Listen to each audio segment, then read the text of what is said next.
Can you hear me? On. Good morning. Can you hear me in the back? Okay. Good morning. Welcome to the board meeting of the Board of Vocational Nursing and Psychiatric Technicians. This meeting is being held Monday, December 18th, 2017, at the Department of Consumer Affairs Hearing Room South, Room 102, on 1625 North Market Boulevard in Sacramento. I would like to call this meeting to order. So we're going to start with, I'm Tammy Mendoza, I'm the current board president and LVN member, and we're going to start with the board members introducing themselves, starting on my far right. Alita Carpenter, public member. Cheryl Turner, public member. Samantha James Perez, psychiatric technician member. I'm Bernice Basti Martinez, public member and vice president of the board. Paula Amazola de Herrera, public member. Good morning, John Deerking, public member. Good morning, Donna Norton, LVN member. And board member Ken Maxey will be arriving a little bit late. Let the record show that we have establishment of quorum. Part of calling this meeting to order today includes the Pledge of Allegiance. If I could have everybody stand and join us in the pledge as led by my fellow board member and veteran, Donna Norton.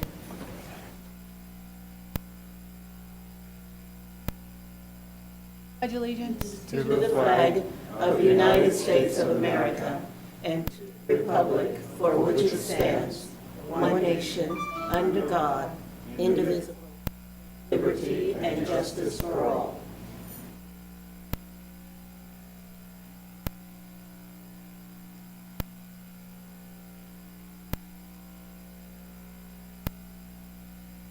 Now, if we could have the executive officer please introduce herself and the staff present.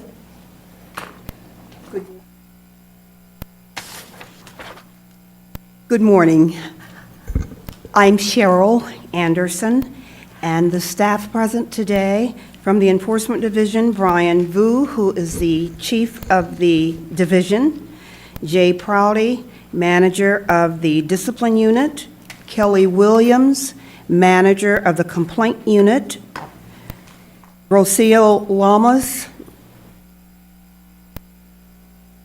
manager of the probation unit, Christine Dano from the discipline unit, from licensing, Rochelle Lee, manager of the support services area, Jen Johnson, manager of the evaluations section, Siki Chen, lead analyst, Vicky Saavedra, lead analyst, and sitting at the table, Geraldine Maricino, education analyst, and our newest, Jenny Pinellas, who is an analyst and the board liaison. Thank you. Thank you. We also have legal counsel. Would counsel please introduce ourselves? Thank you, Madam President. Kenneth L. Swenson, Senior Staff Counsel, Attorney 3, Board Counsel. That brings us to agenda item 4, public comment not on items not on the agenda. The board may not discuss or take any action on any item raised during this public comment section, except to decide whether to place the matter on the agenda of a future meeting. As always, just a reminder, please conduct yourself in a professional manner while making comments. I must insist that all those who wish to comment direct their comments to board members and refrain from personal attacks, profanity, or threatening behavior. It is helpful for the record if you would state your name and the name of the organization you represent. However, you may remain anonymous if you wish to do so.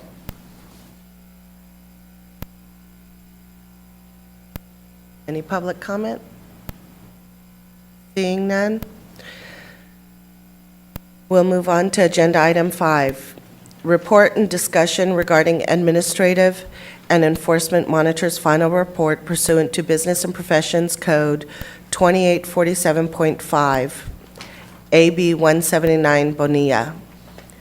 Ben Frank, Administrative Enforcement Monitor. The purpose of the meeting today is for the board to review and discuss the report regarding the Administrative Enforcement Monitor's final report. This meeting is a serious matter and proper decorum must be maintained. Please take a moment now to ensure that your phones are turned off or in silent mode. Please make sure that you keep as quiet as possible during the meeting and that you refrain from making comments or expressions that may disrupt the meeting. I'll now turn the meeting over to Ben Frank to begin his presentation of the Administrative Enforcement Monitor's final report.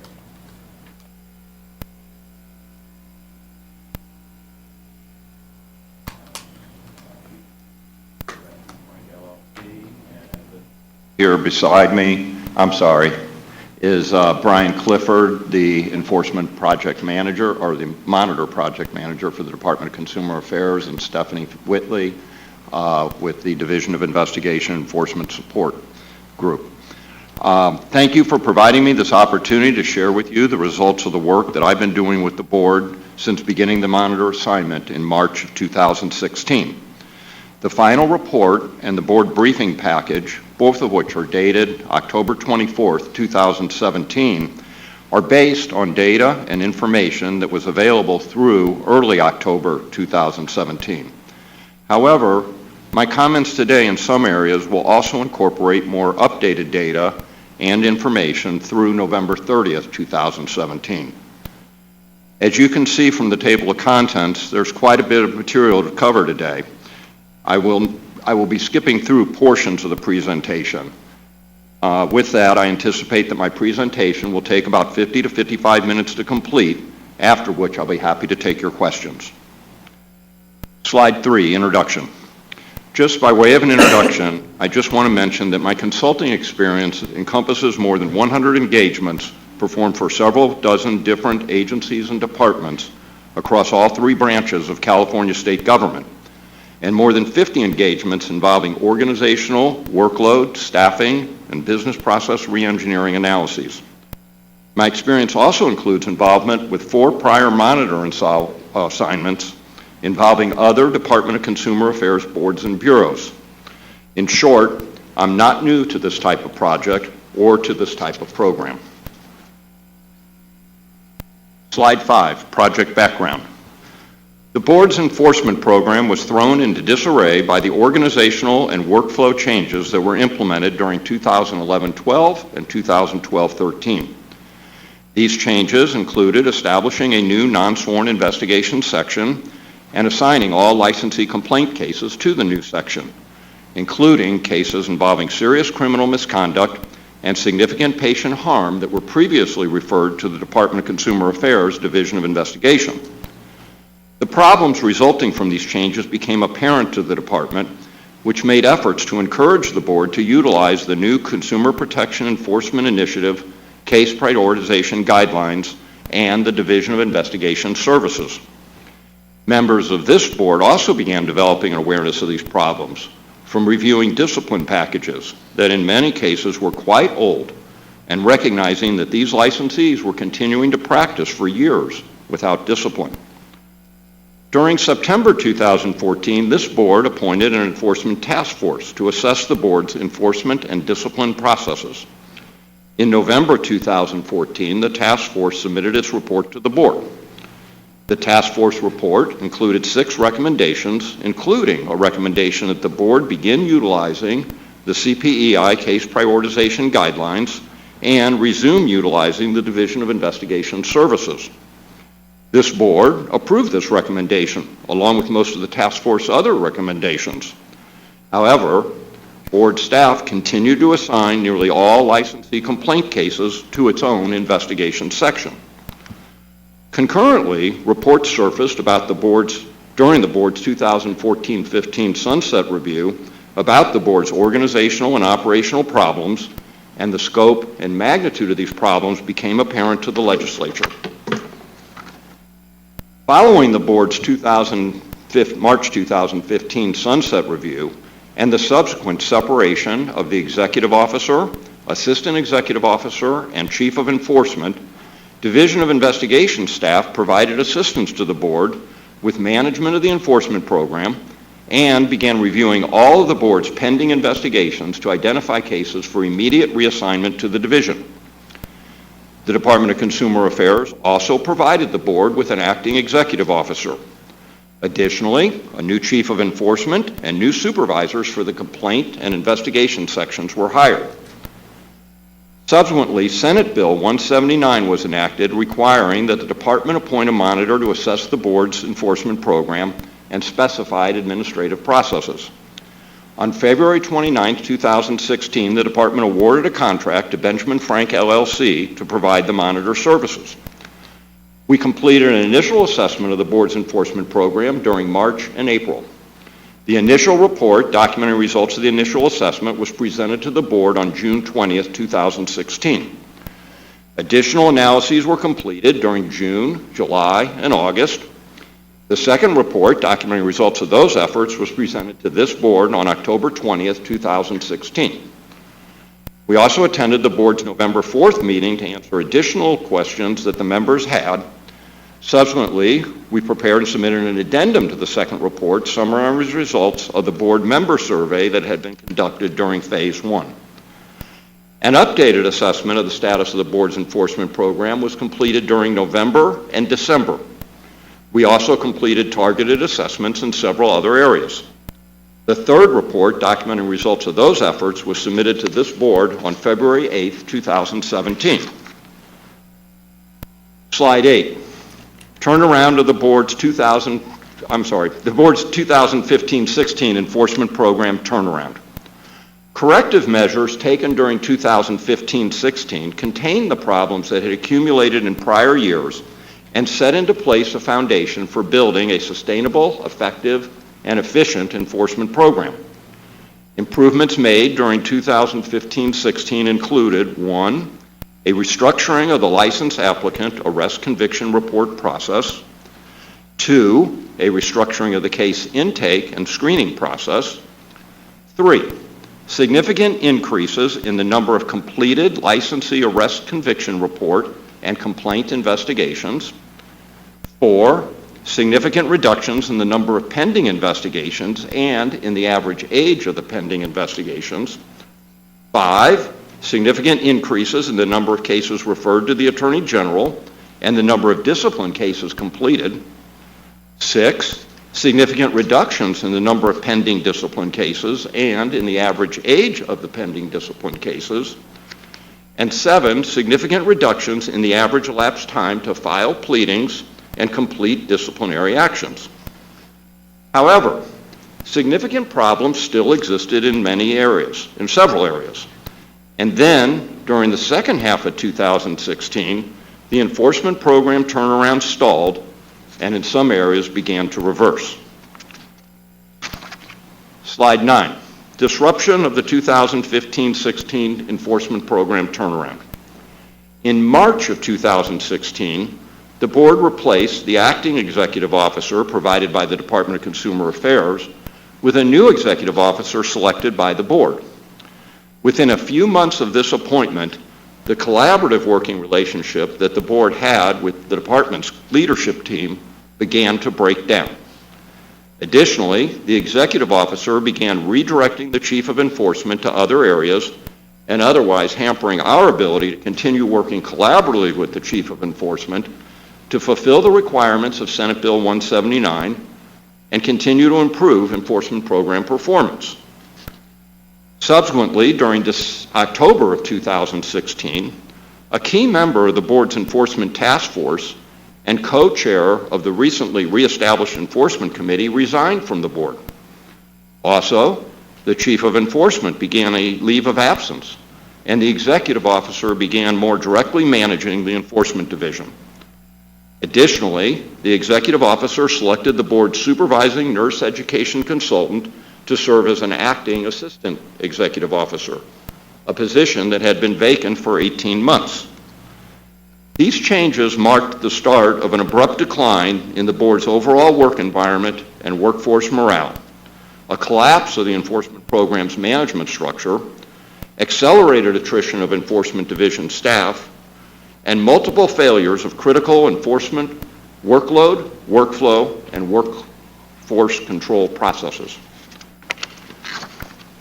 During late 2016, we gathered and analyzed enforcement program workload, workflow, and performance data for the July to October 2016 period.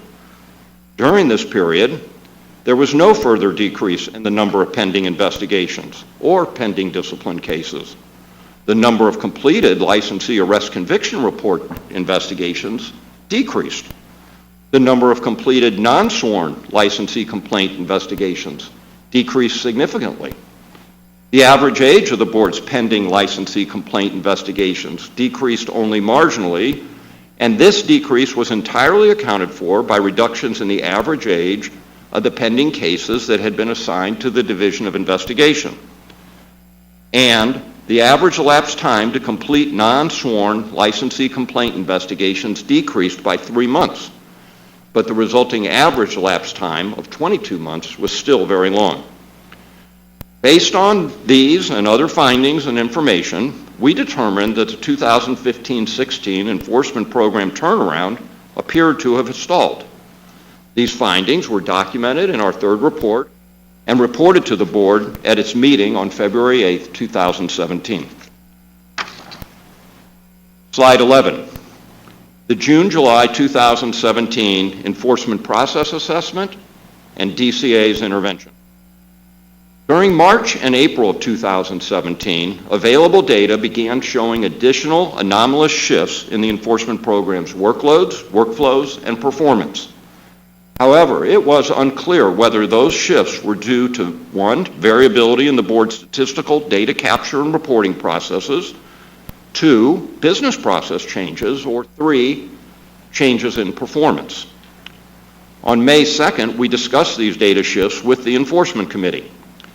The committee requested that we further review the enforcement program's data capture and reporting processes and reconcile differences between our characterizations of enforcement program workload, backlogs, and performance, and the characterizations provided by board staff. At the board's May 12th meeting, we shared the comments we had made to the Enforcement Committee, along with the information we provided at the board's Sunset Review hearing during March.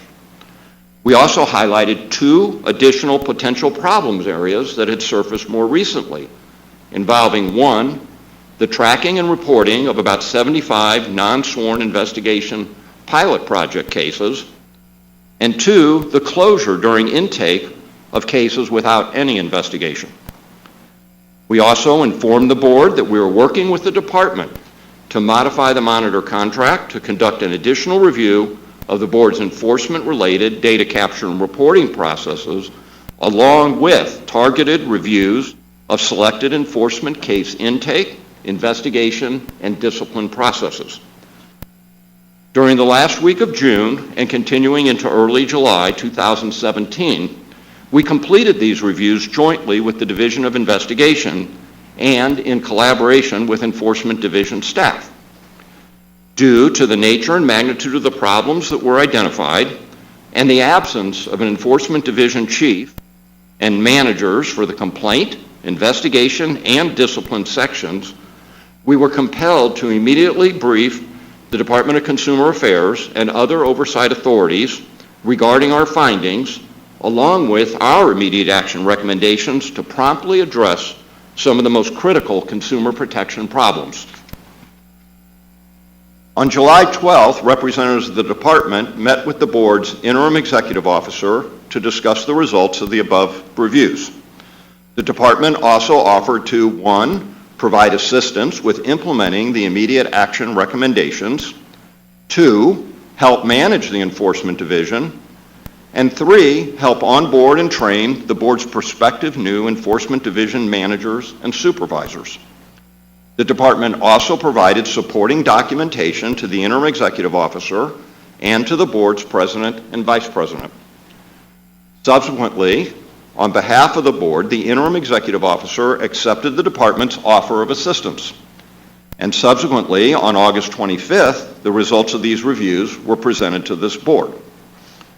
Over the next 5 months through early December, the Division of Investigation directed and oversaw the implementation of nearly all of the immediate action recommendations, of all of the immediate action recommendations.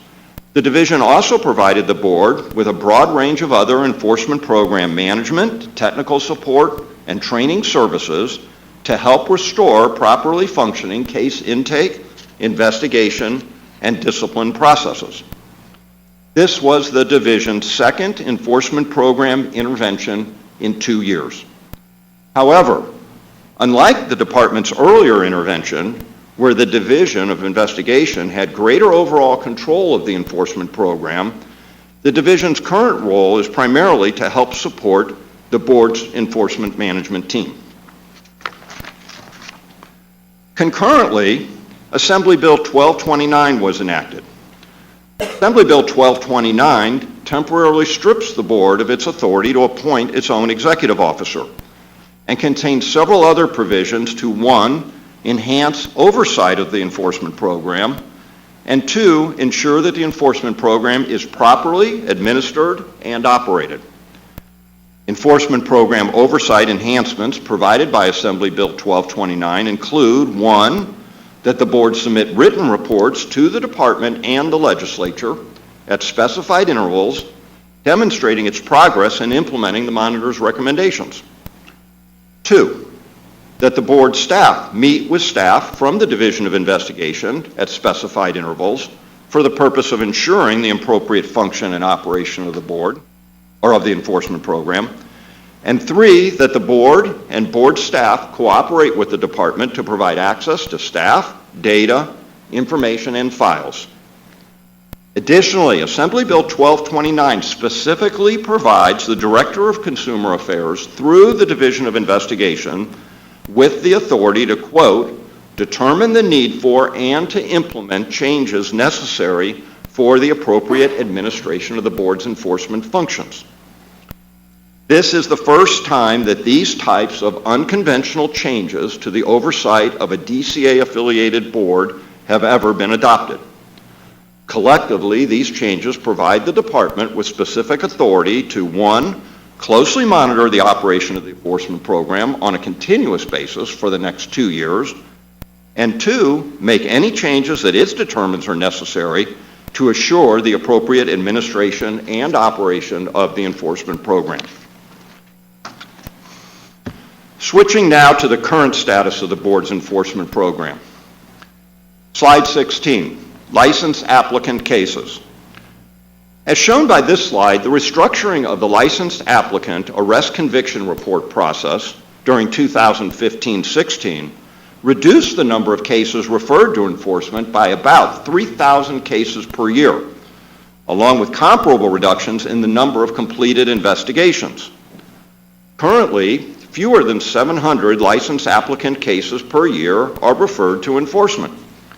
Nearly all of these cases are handled by complaint section analysts, and about 90% of these cases are reviewed and promptly closed with issuance of a license to the applicant along with a notice of warning. During 2016-17, license applicant cases were completed in an average of less than 2 months, compared to an average of about 18 months during 2014-15. Slide 17, cases referred to the Division of Investigation. As shown by this slide, during 2014-15, and primarily during the last several months of the year following the board's sunset review, about 130 cases were reassigned to the Division of Investigation. Subsequently, during 2015-16, another 370 enforcement cases were referred to the division, including both reassigned cases that had languished in the investigation section and newly received cases involving serious criminal misconduct and significant patient harm. The board now assigns about 180 to 200 enforcement cases per year to the Division of Investigation. However, during the second half of 2016-17, case referrals to the division were disrupted. As a result, several dozen cases were not referred to the division until the first quarter of 2017-18. Subsequently, under the direction of the Division of Investigation, the complaint screening backlog was cleared and prompt referrals of new licensee complaint cases to the division resumed, consistent with Consumer Protection Enforcement Initiative case prioritization guidelines. Slide 18, licensee arrest conviction report cases. As shown by this slide, during 2015-16, significantly more licensee arrest conviction report investigations were completed than were completed during 2014-15. Additionally, the number of investigations completed significantly exceeded the number of new cases received.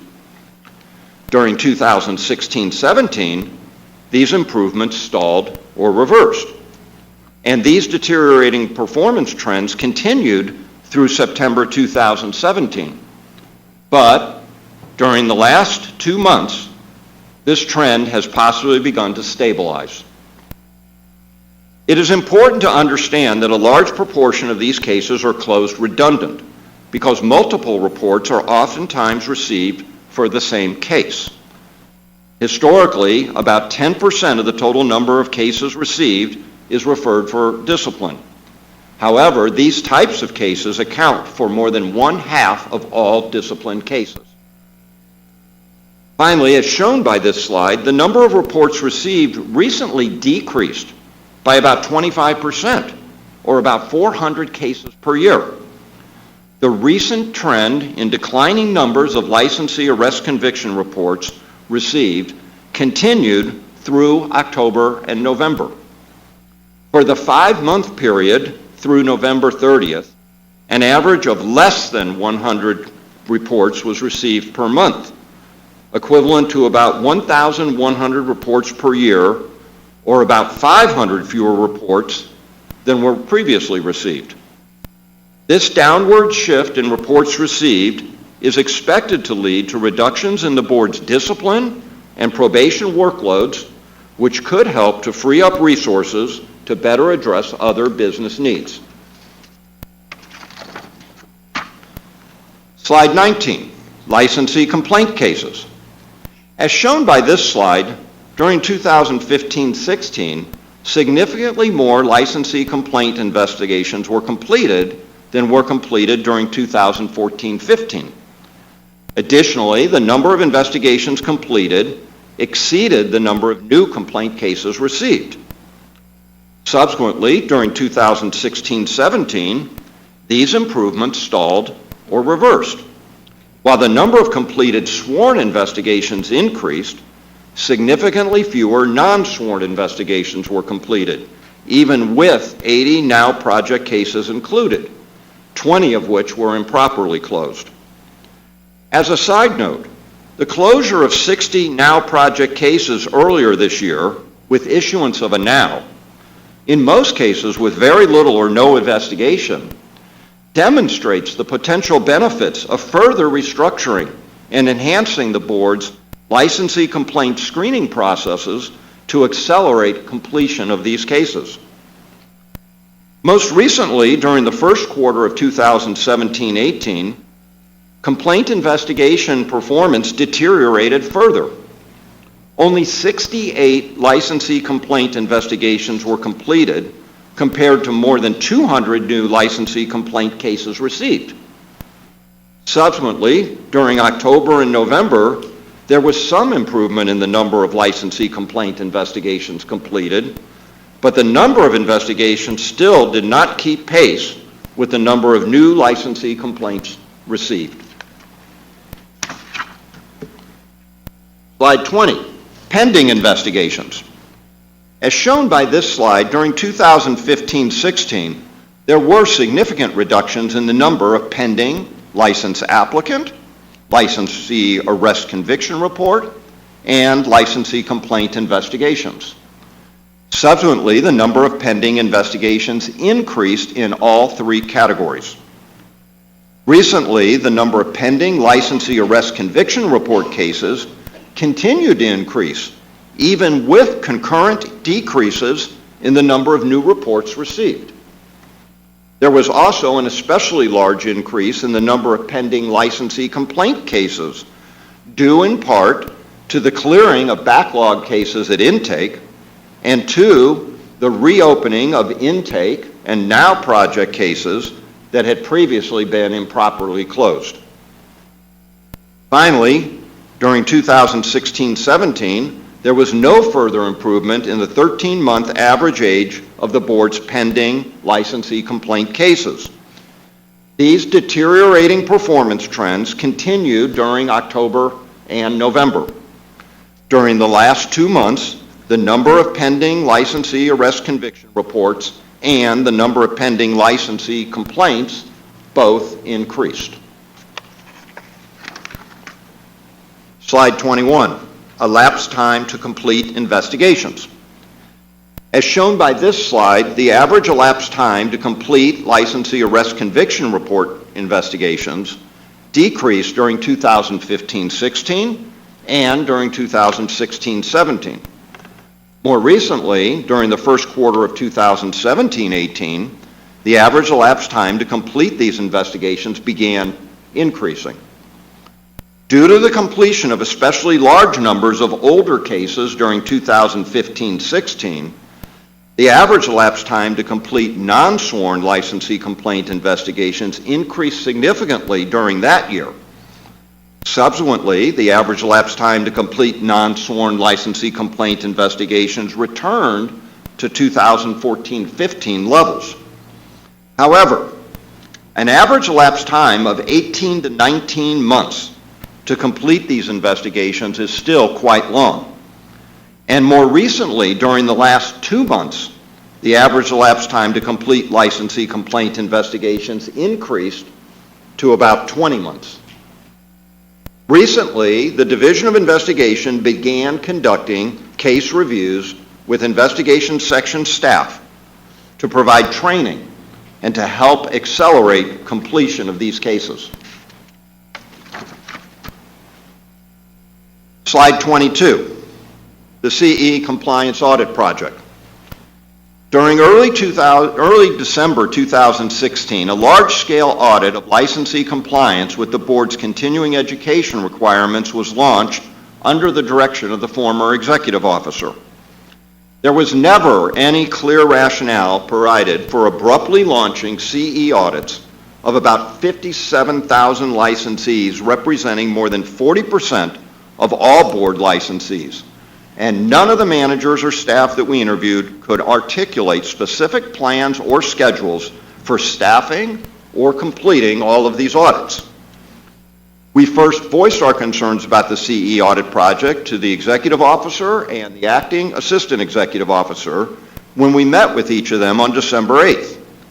We voiced our concerns again during a meeting on January 20th, 2017 with the executive officer, acting assistant executive officer, and 2 board members to review the draft third report.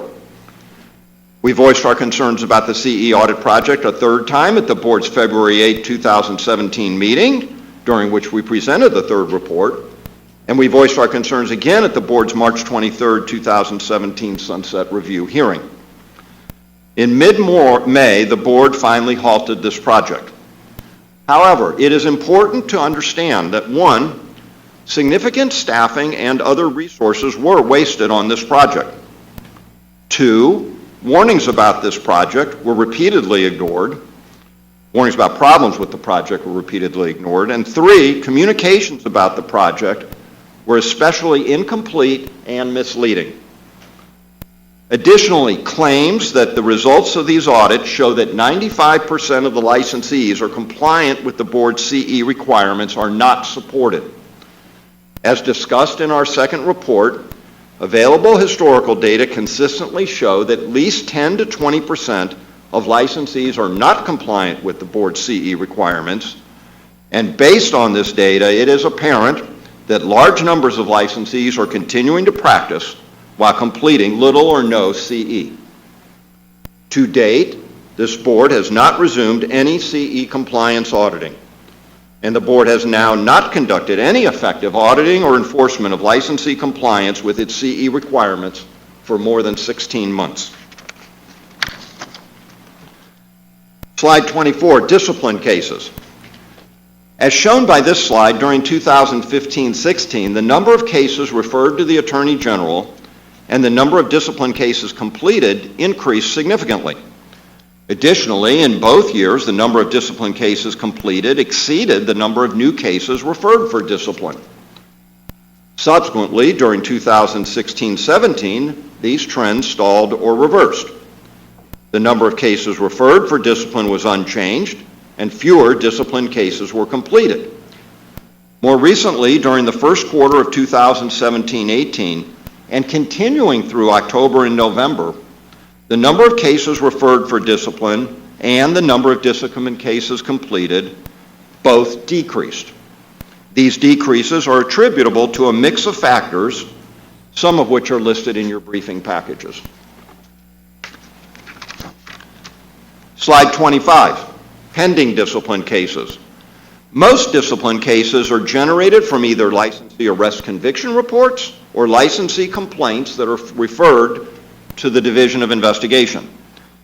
Thus, the number and age of the board's pending discipline cases is partially determined by the number of investigations completed and the length of time needed to complete the investigations. As shown by this slide, during 2015-16, the number of pending discipline cases decreased significantly, along with the average age of these cases. Subsequently, during the first quarter of 2017-18 and continuing into October and November, the number of pending discipline cases continued to decrease. However, the average age of these cases has now begun to increase. As of November 30th, the average age of the board's pending discipline cases was about 27 months. It is anticipated that the number of pending discipline cases will continue to decline during the remainder of 2017-18 due to continuing efforts to reduce discipline case backlogs and receipt of significantly fewer licensee arrest conviction reports during the past 18 months. However, if there is a significant change in the board's handling of stipulated settlements, such as a sustained increase in the number of stipulated settlements that are not adopted by the board and are instead required to proceed to hearing, then this trend could be quickly offset or reversed, leading to further increases in the average age of the board's pending discipline cases, along with increases in the average elapsed time to complete these cases. Slide 26, completed discipline case elapsed times. As shown by this slide, during 2015-16, the average elapsed time to file pleadings and the total time to complete disciplinary actions both decreased. And both of these measures decreased further during 2016-17.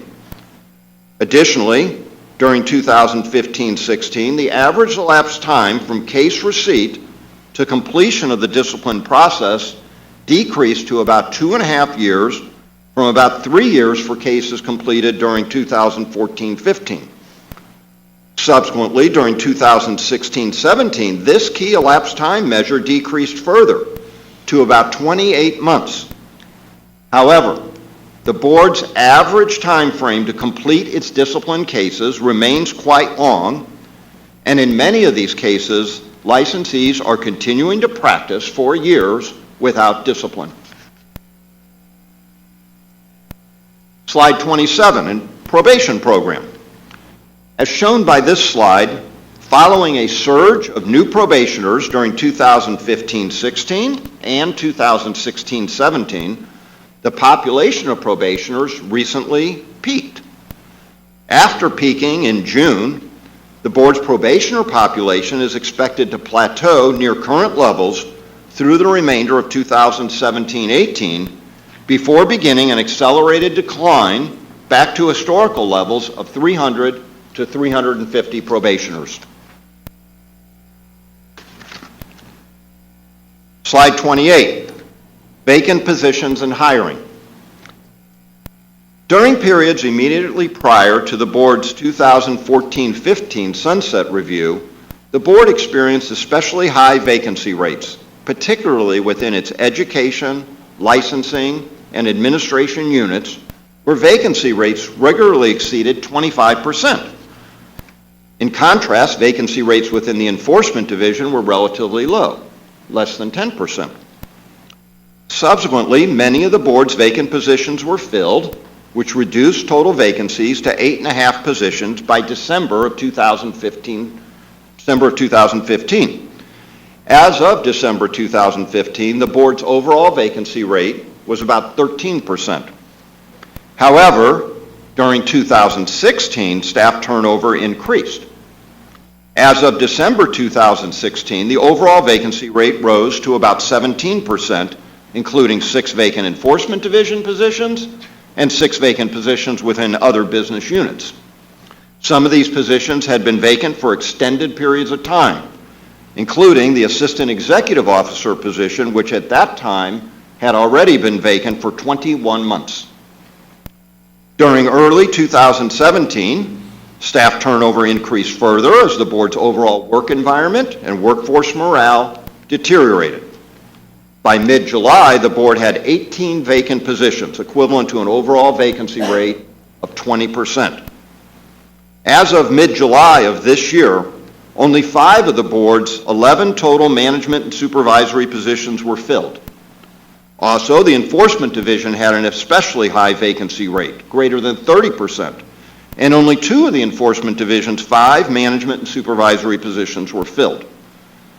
Currently, 4 of the board's 11 total management and supervisory positions are vacant, including the assistant executive officer, the supervising nurse education consultant, the supervising special investigator, and the licensing support unit supervisor.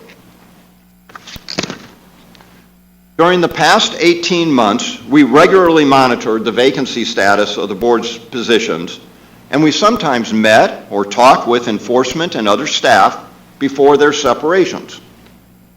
While some long-term staff separated from the board due to retirement, some newer staff were rejected on probation, and others accepted positions at higher classification level, this was not always the case.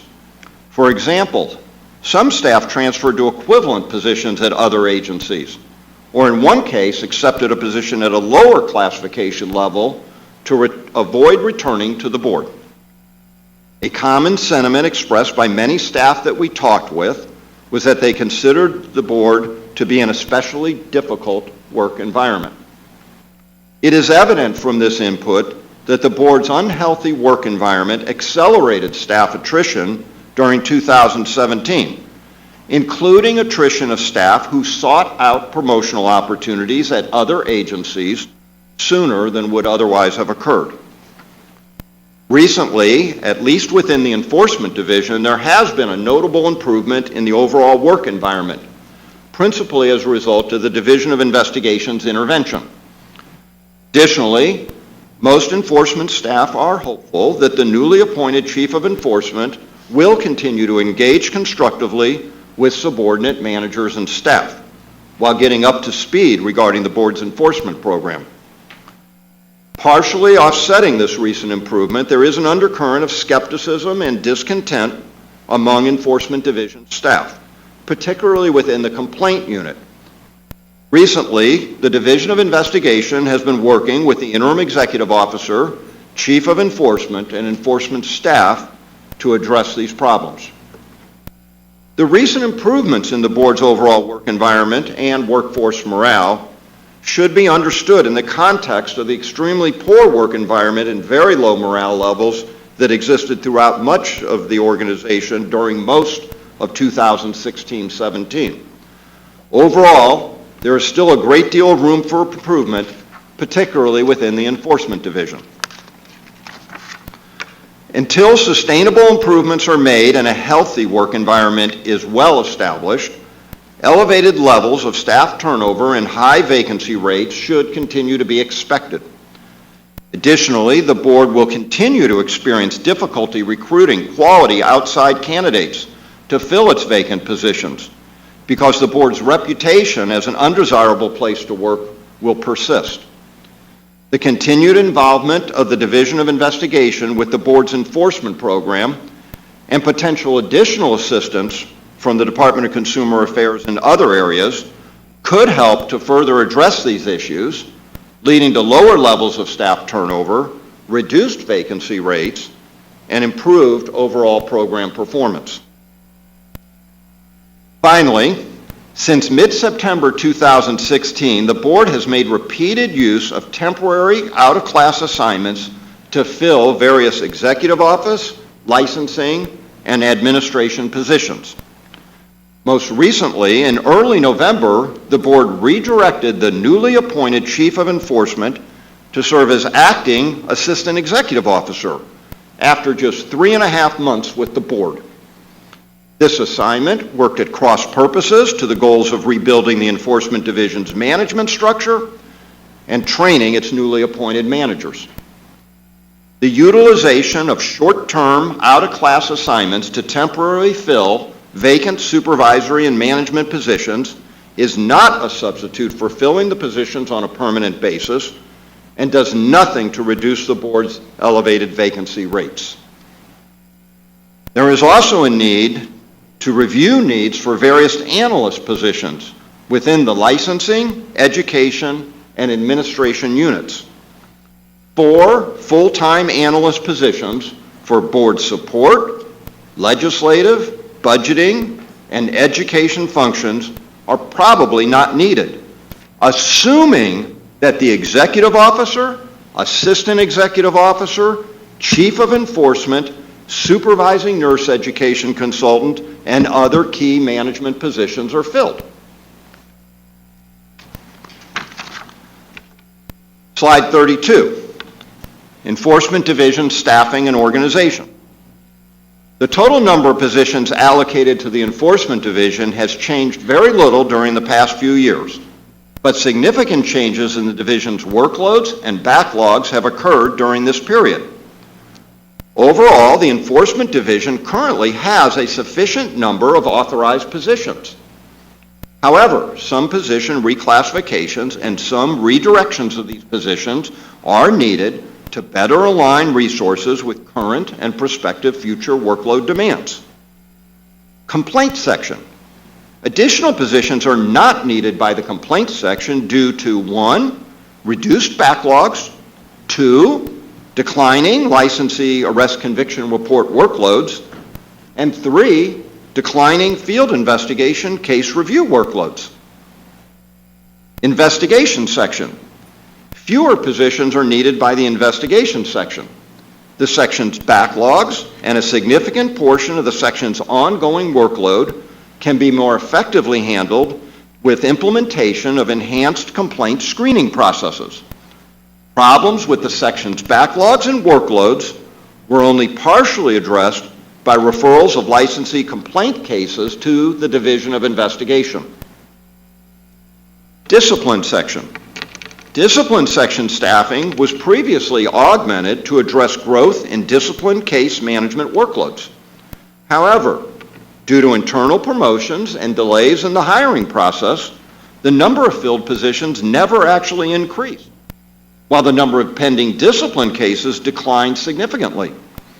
Currently allocated positions are more than sufficient to address current and prospective future discipline case management workloads. Probation section. Probation monitoring caseloads peaked about 6 months ago and will continue to plateau near current levels through the end of the current fiscal year before beginning an accelerated decline. Some additional staffing is possibly needed for a limited period of time to help reduce and better balance current caseloads among section staff until the probationer population returns to historic levels of about 300 to 350 probationers.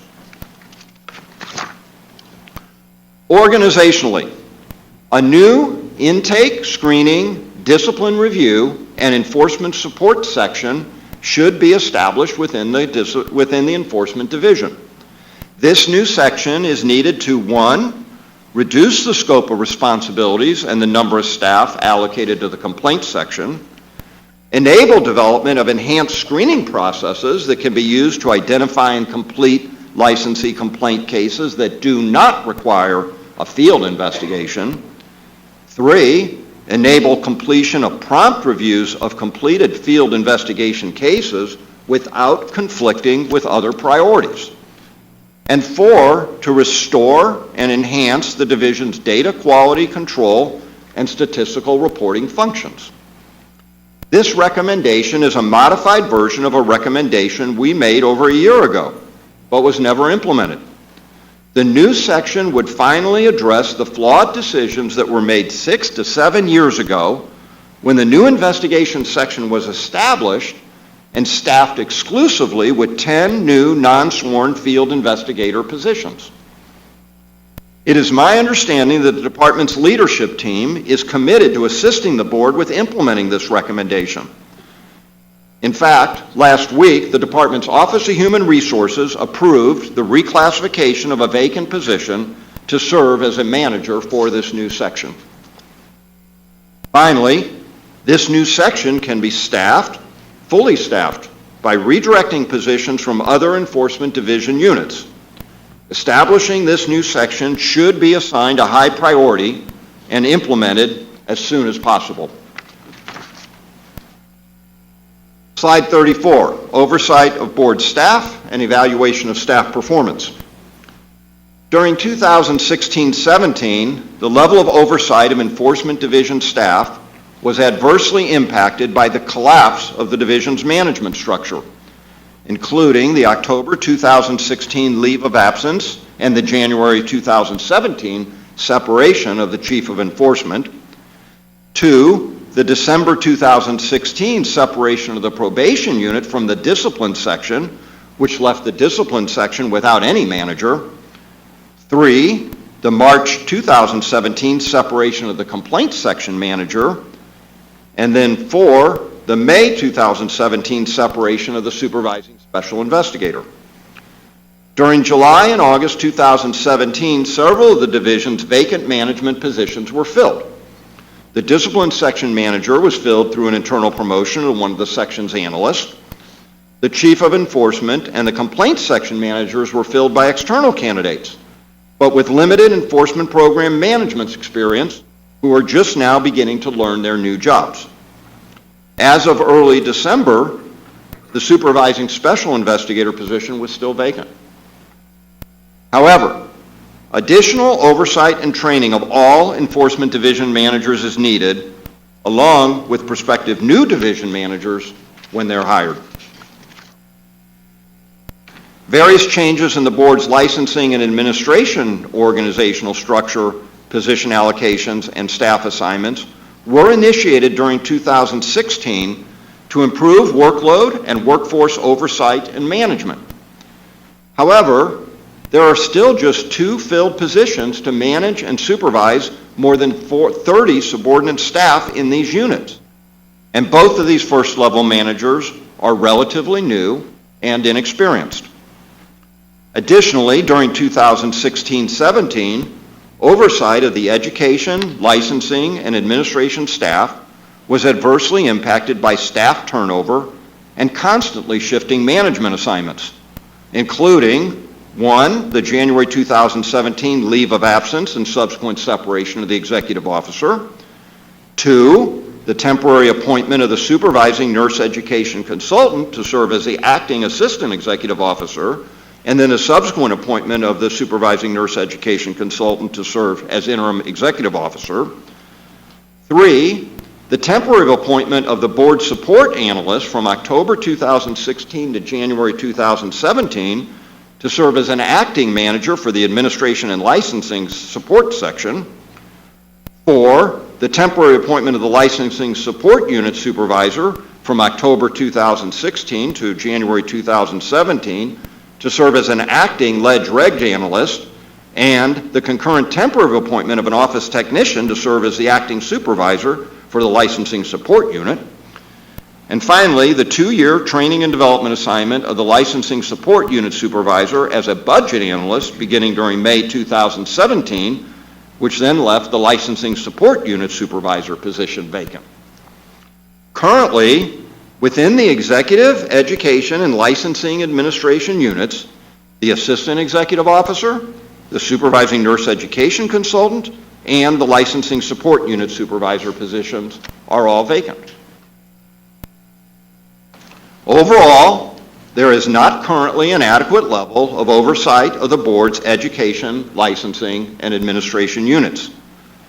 These conditions increase the risk of problems surfacing similar to those that were experienced when the Enforcement Division's management structure collapsed. Needs exist to permanently fill key management positions, such as the Assistant Executive Officer position that has not been filled on a permanent basis for more than 2.5 years, and the Supervising Nurse Education Consultant position, which has been vacant for more than a year. Finally, probation reviews of newly hired staff and staff who have been promoted internally, and annual performance reviews and evaluations of other board staff are not being consistently completed on a timely basis. Timely completion of quality probation and annual reviews is needed to, 1, promptly and effectively address potential personnel problems, and 2, provide a structure for ongoing development and training of all board staff. Slide 38, Oversight of the Board's Executive Officer. I'm going to skip the information presented in slide 38, except to again encourage the board to further explore using a 360-degree multi-rater assessment process to improve its ability to effectively oversee its executive officer. Slide 39, board member training. I'm also going to skip over the information presented in slides 39, 40, and 41, except to say that additional training should be provided to the members of the board, focusing especially on helping members understand and perform their responsibilities related to overseeing the executive officer and overseeing the board's licensing, education, and enforcement programs. Slide 42, licensing and support services. I'm also going to skip over the information presented in slides 42 and 43, except to say that the types of problems evident with the board's enforcement program are not limited to that area. For example, at the end of each of the last 2 fiscal years, the Department of Consumer Affairs provided the board with extra end-of-year assistance with cashiering its backlog remittances. Slide 44, final recommendations. This final report is intended to be helpful to the board, oversight authorities, and other stakeholders for purposes of understanding the history, development, and current status of the enforcement program and selected core administrative support structures and processes. The report includes 58 final recommendations, which are listed in an attachment at the end of the briefing package. The listing also includes information regarding the current status of the board's implementation of each recommendation. Collectively, the recommendations are intended to serve as an integrated improvement portfolio, which can be used to guide the implementation of changes needed to improve the board's administrative processes and the organizational structure, management, business processes, staffing support, and performance of the enforcement program. Slide 45, concluding remarks and next step. Many of the enforcement program organizational process and process improvements made during 2015-16, along with some further improvements that were made during the first half of 2016-17, are still evident today, including 1, reduced numbers of license applicant cases referred to enforcement and related decreases in the number of pending applicant investigations and the average elapsed time to complete the investigations. 2, reduced numbers of pending licensee arrest conviction report investigations. 3, improved processes for identifying and referring licensee complaint cases involving serious criminal misconduct and significant patient harm to the Division of Investigation. 4, reduced numbers of pending licensee complaint investigations. And 5, reduced numbers of pending discipline cases and decreases in the average age of these cases and in the average elapsed time to file pleadings and complete discipline. Additionally, while all of the newer critical problems that were identified earlier this year have been largely addressed, additional follow-up is needed to assure that related immediate action recommendations are fully implemented. For example, just last week we learned that some completed field investigation cases were again not being promptly reviewed, and where needed, referred to the Attorney General's office for disciplinary actions. Furthermore, additional improvements are still needed to address, one, the board's legacy enforcement case backlogs and the extended cycle time needed to complete licensee complaint investigations and impose discipline, and two, a broad range of current organizational structure, workload, and workforce management, staffing, and business process deficiencies. Immediate needs currently exist to do all of the following. One, continue to utilize the services of the Department of Consumer Affairs and the Division of Investigation for at least the next 3 to 6 months and until the board's leadership and enforcement program management teams are fully rebuilt and sufficiently trained to enable more autonomous management of the enforcement program. Two, bolster the board's leadership team capabilities until a permanent EO and a permanent assistant executive officer are both appointed. Three, permanently fill all other currently vacant management and supervisory positions. Four, provide additional oversight and training of all of the board's managers and supervisors. Five, provide additional training to all the members of this board. Six, stabilize the board's workforce and reduce staff turnover and vacancy rates. Seven, establish a new complaint intake, screening, discipline review, and enforcement support section within the Enforcement Division, and develop and implement processes for screening and completing licensee complaint cases that do not require field investigation. 8, realign authorized Enforcement Division positions and reallocate work among available staff to better address current and prospective future workload demands. 9, resume auditing of licensee compliance with the board's CE requirements.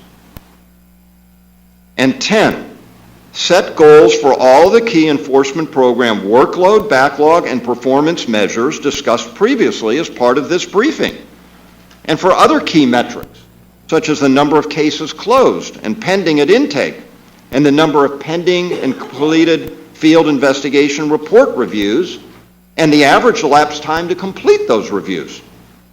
Also, fill the board's vacant enforcement program data quality and reporting analyst position, which has now been vacant for the past year, so that quality statistical reports can be routinely prepared to support needed workload and workforce management and the board's and the enforcement program oversight functions. In concluding, I'd like to express my gratitude to the Department of Consumer Affairs leadership team, the department's project manager, Brian Clifford, and the Division of Investigations Enforcement Support Team, including Stephanie Whitley, Helen Tennyson, and Melissa Doss, the Chief of the Department's Office of Information Services, Sean O'Connor, and Office of Human Resources staff for their continuing cooperation and assistance throughout the past 21 months. Additionally, I would especially like to thank board staff for their open and candid communications with me during my on-site interviews, particularly during the past year. It is difficult to adequately characterize the difficult circumstances and decisions that some board staff had to work through during the past year. However, it's clear that without their support, various problems would have continued or worsened because corrective actions to contain and correct the problems would not have been taken. These staff should be recognized for calling attention to the board's problems, which is not always an easy thing to do, but helps the board to better fulfill its consumer protection mission. With the continuing support of these and many other committed and capable staff throughout this board, along with the continuing support from the Department of Consumer Affairs, I'm hopeful that needed improvements will be made and that at some point in the not-too-distant future, this board can become one of the department's best-performing boards. Thank you, and that concludes my presentation.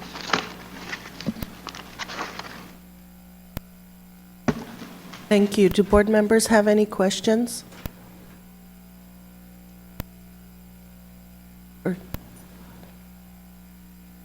I'm sure many of the board members have questions. If no one wants to go first, I'll go first. There was some talk about historically Enforcement Division and the Enforcement Task Force, and maybe some talk of its tragic demise, but I was half of the Enforcement Task Force, and while one of the members is gone, I'm still here, and I'm still going to be here, and we are still working on it. The original recommendations that were made, I'm still working on it. When I was president, I was not on the enforcement task or the enforcement committee. I'm now the chair of the enforcement committee, and our enforcement committee is active. I need that to go on the record, that we are active. We are working with both DCA and the board staff, and we are addressing issues.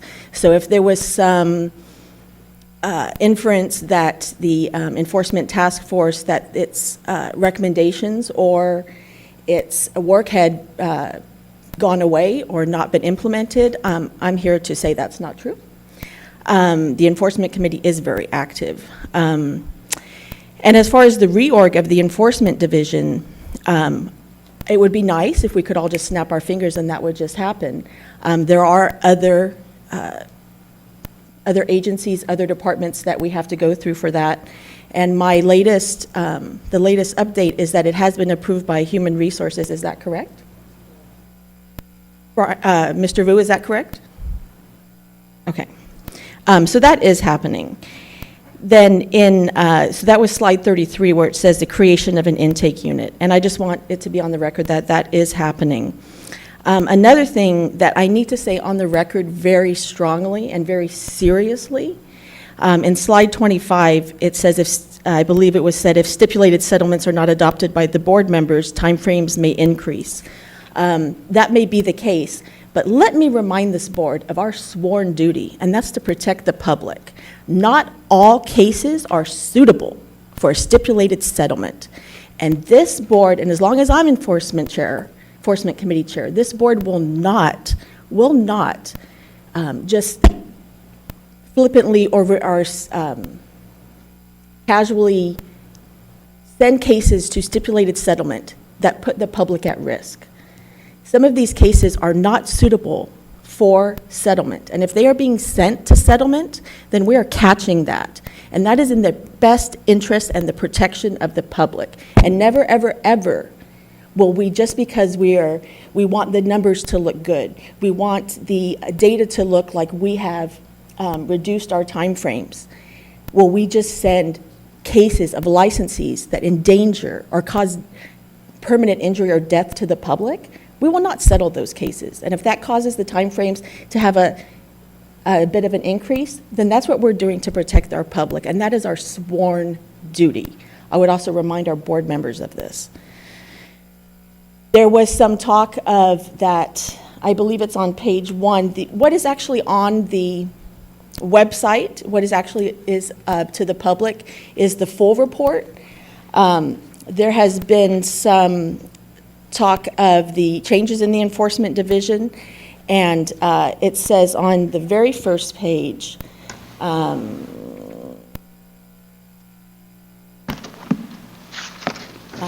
and throughout the letter, it says that enforcement manager or management have not taken appropriate action to address the core concerns or the issues of the enforcement division. And I think that does not give credit enough to our current enforcement division management.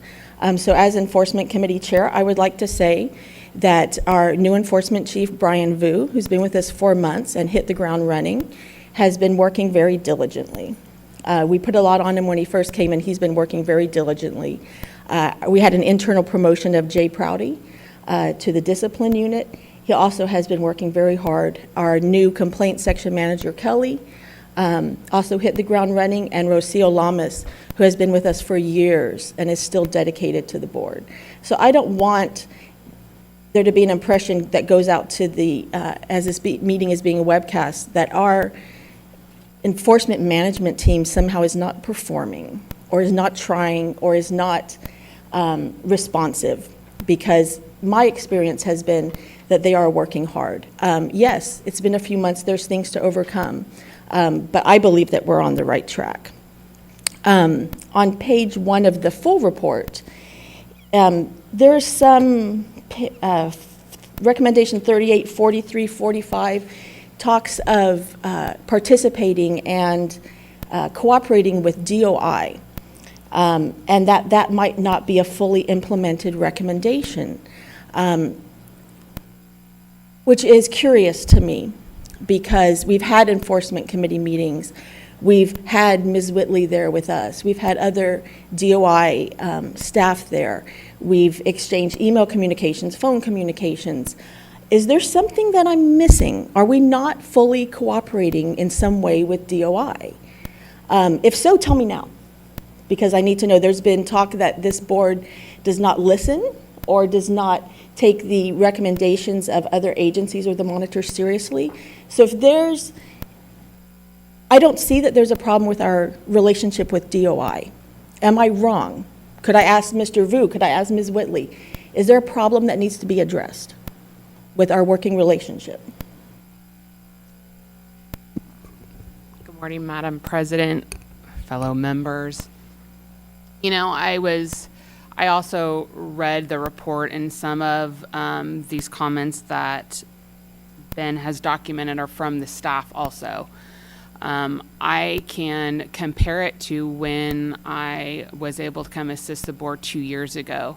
Situation was a little different. We came in with no management in place, and kind of just did a oversight of the whole functioning of the enforcement program. And then when the new enforcement chief was hired, it was the individual that was hired came with knowledge and background that can kind of hit the ground running. So I compare it to that situation. Current situation is different. Brian and I have a great working relationship. However, the learning curve is extremely difficult too in this situation. He comes with a great foundation, and I take nothing away from Brian, but it is a different situation, and ultimately it's Brian's decision, and I make suggestions and back him on the decisions that he has made. Has things gone exactly the way I would like? No, but I'm not in that position. I'm there to be able to advise and give experience to help support the program. You know, we came in, and Brian and Kelly, and we are minus our supervising special investigator. It's just a difficult situation. Not that everybody is hustling and everybody is moving, and I'm extremely proud of everybody. It's just, it's a very tasking situation. So I understand have there been some disagreements? Sure, there has been. You know, Brian is getting up to speed on how this department works, and he is caught on extremely fast, and he was pulled over to assist when Cheryl was out, which he did a great job, but also pulled him out of enforcement and that time to kind of learn. So as much as I don't want it to be a negative connotation at all, but it is a different situation and it's difficult, but we are definitely committed and partnered with the management to get everybody up and going. And so. Thank you, and I thank DOI for coming out and assisting with the changes at the board. You've come out before, and that was also a very productive situation. I think that's all we can, that's what, the most that we can expect is for people to work together, share ideas, come to solutions. No, people are not going to agree 100% all the time. That's not a realistic goal to happen. And I think my expectation also as the part of the enforcement committee is to expect that you will discuss your ideas and come to solutions together and communicate and work together. And I believe that's being done. What would it take, Mr. Frank, for this goal to be fully implemented? For what to be fully implemented? The goal of cooperation with DOI. I think my recommendation is for at least a transitional period here, that your management team needs to tuck in more under the direction of the Division of Investigation. Right now, the division is there in a support role. It doesn't have, it can't mandate changes in staffing or business process. It can only kind of encourage and then follow up and deal with it. And it's a little ambiguous right now with AB 1229, that responsibility of the Division of Investigation shifts, their authority shifts. And I think in relation to that, in anticipation of that occurring, that doesn't need to wait till January 1. It could start today. And in terms of the management team taking more consistently the advice and seeking out advice and taking direction from the more experienced and better trained staff from the Division of Investigation until they get more up to speed and can run more autonomously on their own, which I think is the purpose of kind of the transition period here for the next couple of years. It is. That's why we have an enforcement chief, because we have our own program. What specific changes do you expect to implement January 1st, if any, with referring to AB 1229? Is there specific changes that you will be implementing with our enforcement program?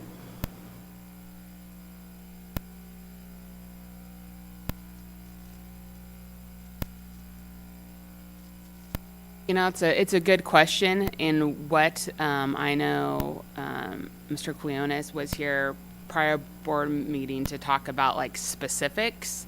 That's hard to say. I think Mr. Frank has laid out a roadmap for us, and I think the most important change which is being made, and Brian and Cheryl have met with DCA's HR and got that rolling with that new unit, which is just critical. And so I think we'll definitely be focusing on getting everybody up and running and trained in that, because I think that is just going to make an extreme positive impact on, you know, how all of the units are working. So what I'm hearing, and if I'm wrong, correct me. I'd rather be corrected now, that we're on the right track, it seems like. Is that not true? Mr. Vu, We're on the right track. I think we're just saying there's a lot of room for improvement. It's the status quo is necessary, but it's not sufficient. It doesn't mean you're done. Just like back in July, which was now 5 months ago, bringing on the new managers didn't overnight solve the problems. We still have problems. Resurfacing with completed investigations not being promptly reviewed and referred to the Attorney General. So there's a continuing need for kind of some intensive therapy and rehabilitation to restore properly functioning and sustainable business processes. I agree that change doesn't happen overnight, and I would love things to be 100% perfect all the time. I know that they are not in any agency, in any department, in any organization. What my expectation is that when problems do arise, which they will, that it's being handled. I believe that's happening now. with also Mr. Vu and his team and Stephanie Whitley and her team. As that's what I'm seeing and that's what I'm hearing. If that's not correct, please let me know. Well, again, the problem last week that I'm giving you as an example was not being handled. So is it being handled now? I mean, well, yeah, but it can slip right back until the improved kind of internal control, oversight, and supervision and management processes are put into place and can operate without somebody having to constantly go back and then find, we got the problem again. Mr. Vu, could I ask you, please?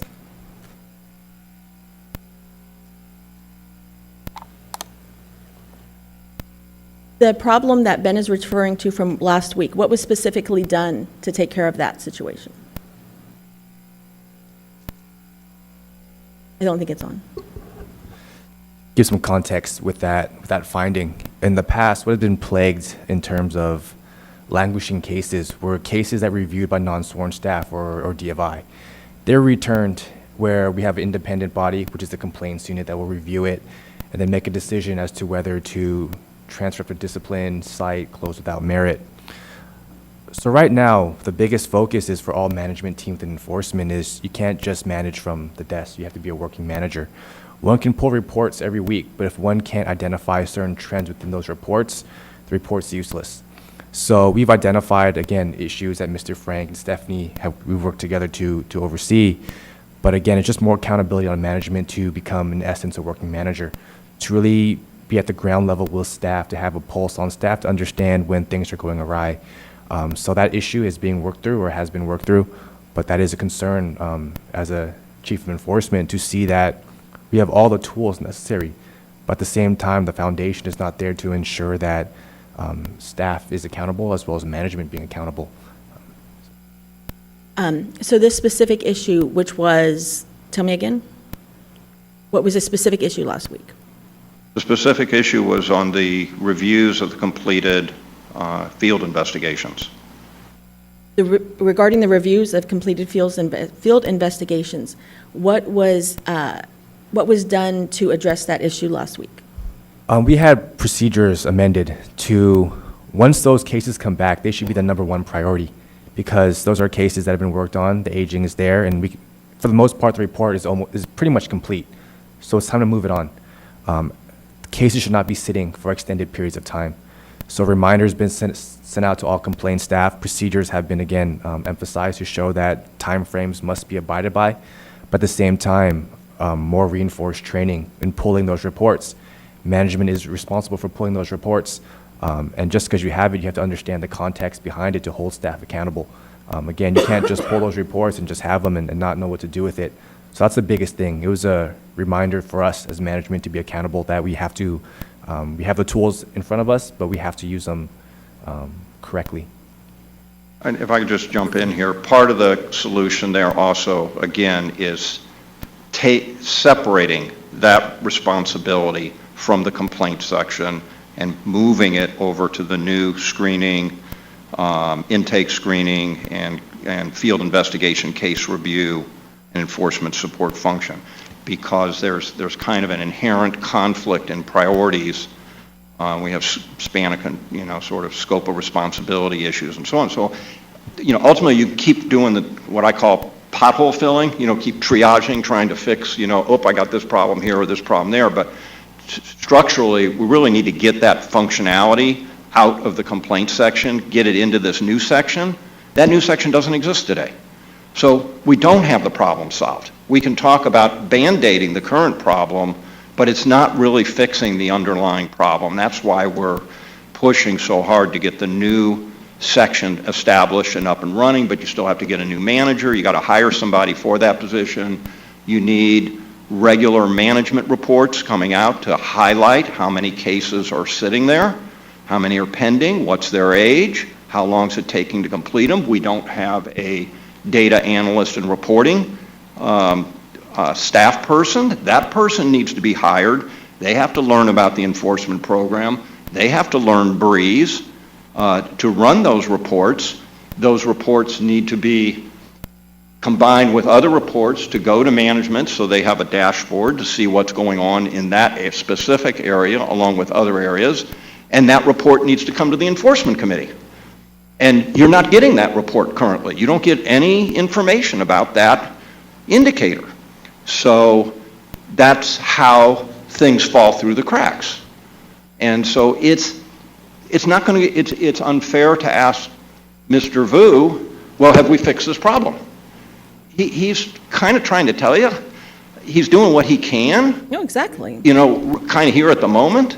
But what I'm here to tell you is you've got a longer way to go, and division of, but you need to have kind of a point person to kind of orchestrate these changes, because there's multiple things that have to get done. And for an interim period of the next 3 to 6 months, I think you would be best served by kind of tucking in under D of I and letting them kind of orchestrate the implementation of all these changes. Yes, I've heard you say that. Yeah. Mr. Vu, I'm sorry if you felt the question was unfair. My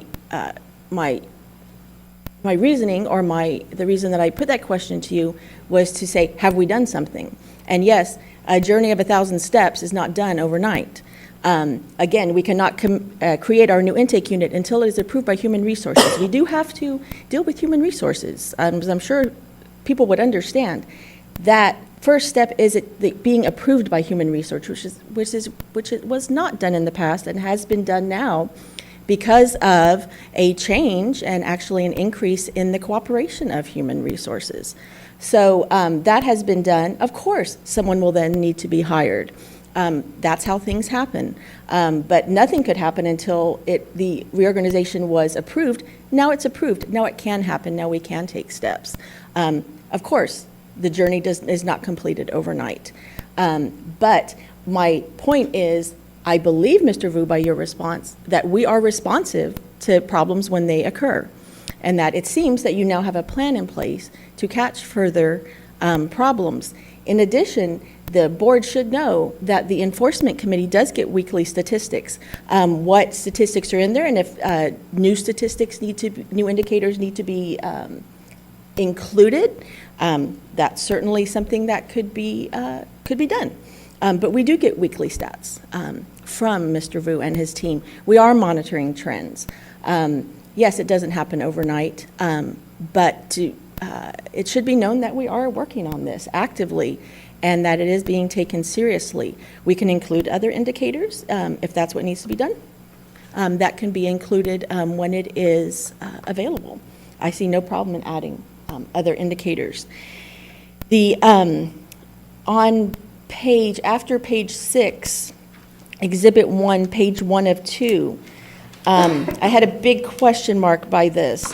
It says cessation of citation issuances. We found that the citation desk has not been staffed since the assigned analyst separated in mid-May.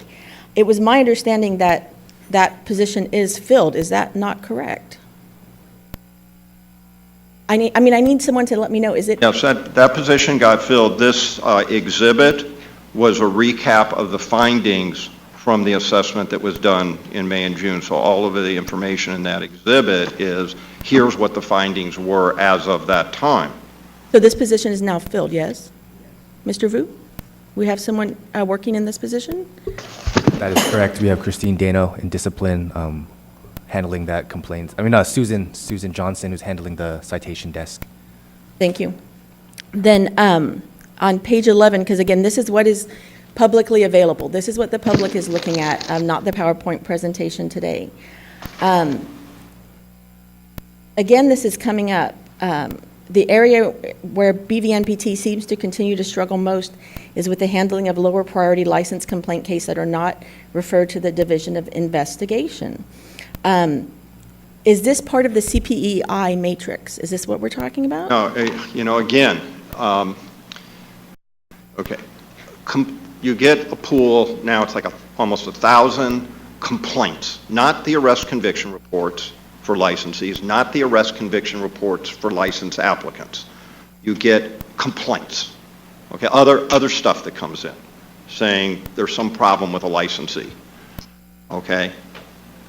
All those are screened and triaged by the CPEI guidelines, and they carve out those that meet the requirements involving serious criminal misconduct or significant patient harm, and refer those to the Division of Investigation. Previously, everything went to the new investigation section. They didn't send anything to the division. Now we screen, we send 180 to 200 to the Division of Investigation, and everything else. There's some that get closed at intake, okay? A few hundred get closed at intake. Those are things, for example, somebody submits a complaint about their license application. It isn't an enforcement thing. It's about they query the name and they find out it's a nurse for BRN. And so they close that at intake and they refer it to BRN. So some cases get closed at intake. No investigation, they're just non-jurisdictional. Or they're just, somebody does something online and does little parts of complaint. They all come in as a batch and the first ones are incomplete, and so they'll close those and keep the third one, okay? Everything else, if it's a licensee complaint, other than if it's like disciplined by another state or agency, all go to the non-sworn section. That's why we're saying we need to further develop and implement an additional screening process that says a lot of these don't need a field investigation, which is when you send it to the investigation section, those staff are field investigators, and they'll kind of do a field investigation, all of them. And what we found, what we keep saying, and the Now Project's actually an example of where they found 60 cases out of 80 that were closed with a Now. They really didn't do an investigation. Just based on the information that was available, they said, these can be just closed with an issuance of a Now.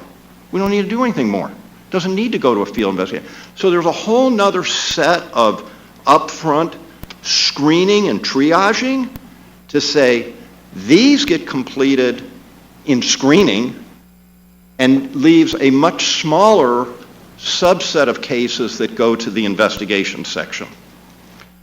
So for example, they had this pilot project 2.0 that we found in June, July was going on, was where they were having the complaint intake analysts request some records that might be available to help the non-sworn investigations. Well, now they've gone back, we've looked, these are the ones they were looking at and said, well, if it just involves kind of time charge, I think we talked about this at the last meeting, the sleepy nurse thing, a one-time thing. Without any aggravating circumstances, let's say. And they went and they got the records. And then once we get those records, you kind of look at the case and say, we're done. We can close it. It doesn't need a more extensive investigation.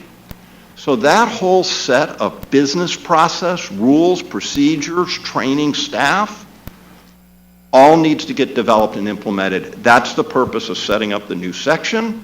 And doing that so that we don't just take everything and funnel it off and put it on the shelf in the non-sworn investigation section. And that's the purpose of the intake unit, correct? Which has been approved. This would be the new intake screening and then a discipline review and enforcement support section. And I just should mention, Ms. James Perez, that this is a problem that has been here even from when before you became a member of the board. This was a problem that got created back in 2010, 2011, when that new non-sworn investigation section was set up and staffed. And it was not done right. Which is why we now implemented CPEI. That's why we did that. That was part of it. But again, now you just have a choice of either they all go to a sworn field investigation or they all go to a non-sworn field investigation. There was no track, if you will, and no staffing provided to complete those during the screening process. Previously, they were all done by the complaint section analysts, all of them, before there was a non-sworn. Some were sent to the Division of Investigation. They were all done by the analysts in the complaint section. So they narrowed the scope of the responsibility of the complaint section to just basically doing the arrest conviction reports and the applicant cases, and they shuffled off all the licensee complaint cases to the non-sworn section. And that section, that workload and backlog, has now been a problem for 7 years because the basic business process and structure and staffing was never done right to begin with. So nobody here owns it. You all inherited this problem. And this problem has been going on a long time, and I don't want to talk about it anymore. I want this problem to be done with. I want the solution to be implemented. So is it your opinion, or is it your recommendation that if we have our new intake unit, that would solve this problem? Well, yeah, once you get it up and set up the processes and train the staff and Well, of course. and it's a developmental process. It'll take you a year probably. Okay. To fix the problem if you want. I want to find out if we are in agreement, because I don't want to deal with this again like this wasn't the proper solution. This was Brian Vu, your enforcement chief. Is it your opinion that this intake unit, once it has now been approved and is implemented, will solve this problem? Right away, no. Right. Long term, yes. The reason being, once you have a new unit, there is development process. There's training involved that DFI and myself will partner up with. Right now, we do have a backlog, so that will eliminate that backlog. I think initially it'll be kind of a Band-Aid per se, but long term it will be a proactive measure to help non-sworn staff in terms of not inundate them with cases that should not have been sent to them in the first place. So to answer your question, yes, in the long term, it will be the solution. While we're getting consensus, DOI, do you believe this is the right solution for this problem?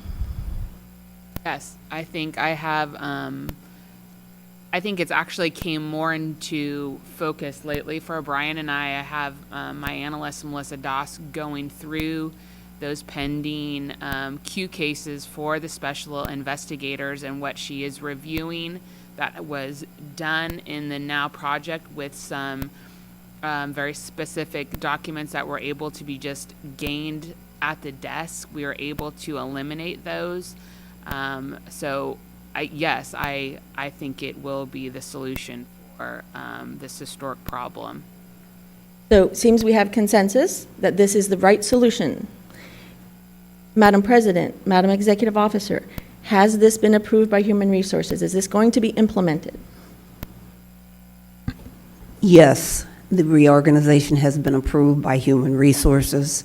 We had a meeting not only with representatives of Human Resources, but also Mr. Patrick Lay from the Executive Office, as well as Brian and myself and other management staff from the Enforcement Division. And we have received the final approval from Human Resources, and we have that in writing.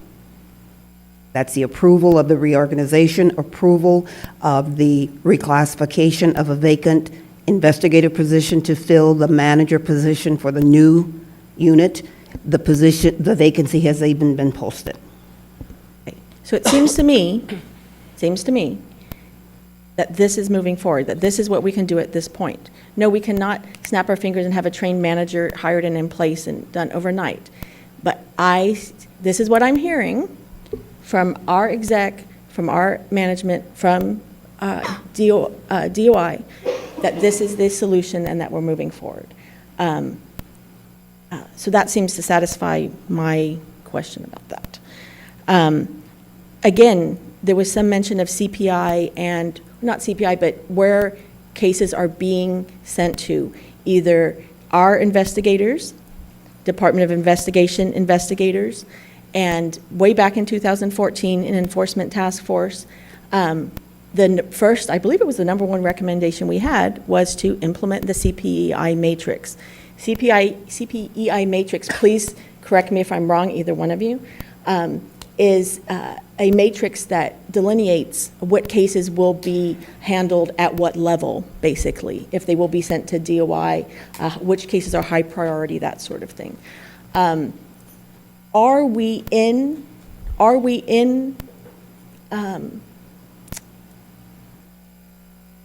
abiding by CPI matrix currently in our enforcement division?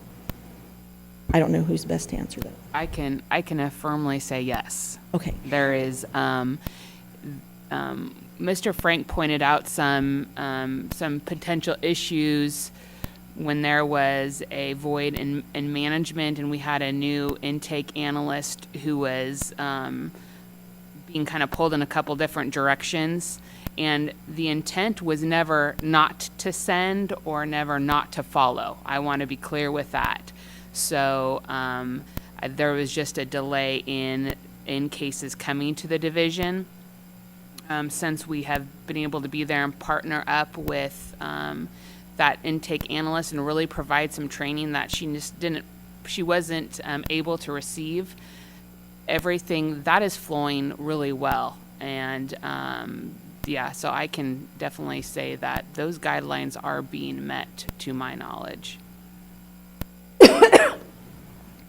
And that's important because that determines where we send the case and how it's handled. It's good to hear that. Again, just to reiterate from the beginning of my questions, Ms. Whitley, Mr. Vu, I know I put you on the spot and you weren't aware that I'm going to be asking you questions. I appreciate your candor, and I encourage you to always have candor and honesty with this board. It's what we need is to have a good working relationship. I believe that we have it. Do I expect all of us to agree on everything 100% of the time? No, but I respect, and the board respects the opinions of all of the parties put together, and you express your opinion, and we find a solution that works. We put our heads together. That's why we put all our smart heads together. Ken is also the other half of the enforcement committee. That's my expectation that will continue to happen. And I believe that it is happening. I'd like to say that on the record. And thank you for your hard work. Thank you for your hard work and your team, Mr. Vu. I believe that's all the questions I have right now, Madam President. I'm sure other board members have questions. Earl? Yes, I have a few questions. One, your recommendation 39 about the possibility or recommendation about appointing a retired annuitant. So you are aware that the board has gone ahead and at least selected an EO, a permanent EO, now to take over, and I believe she was sworn in. Is that correct, Ms. Anderson? All right, and the hiring process, Mr. Swenson, should fully be completed. Do you have any idea?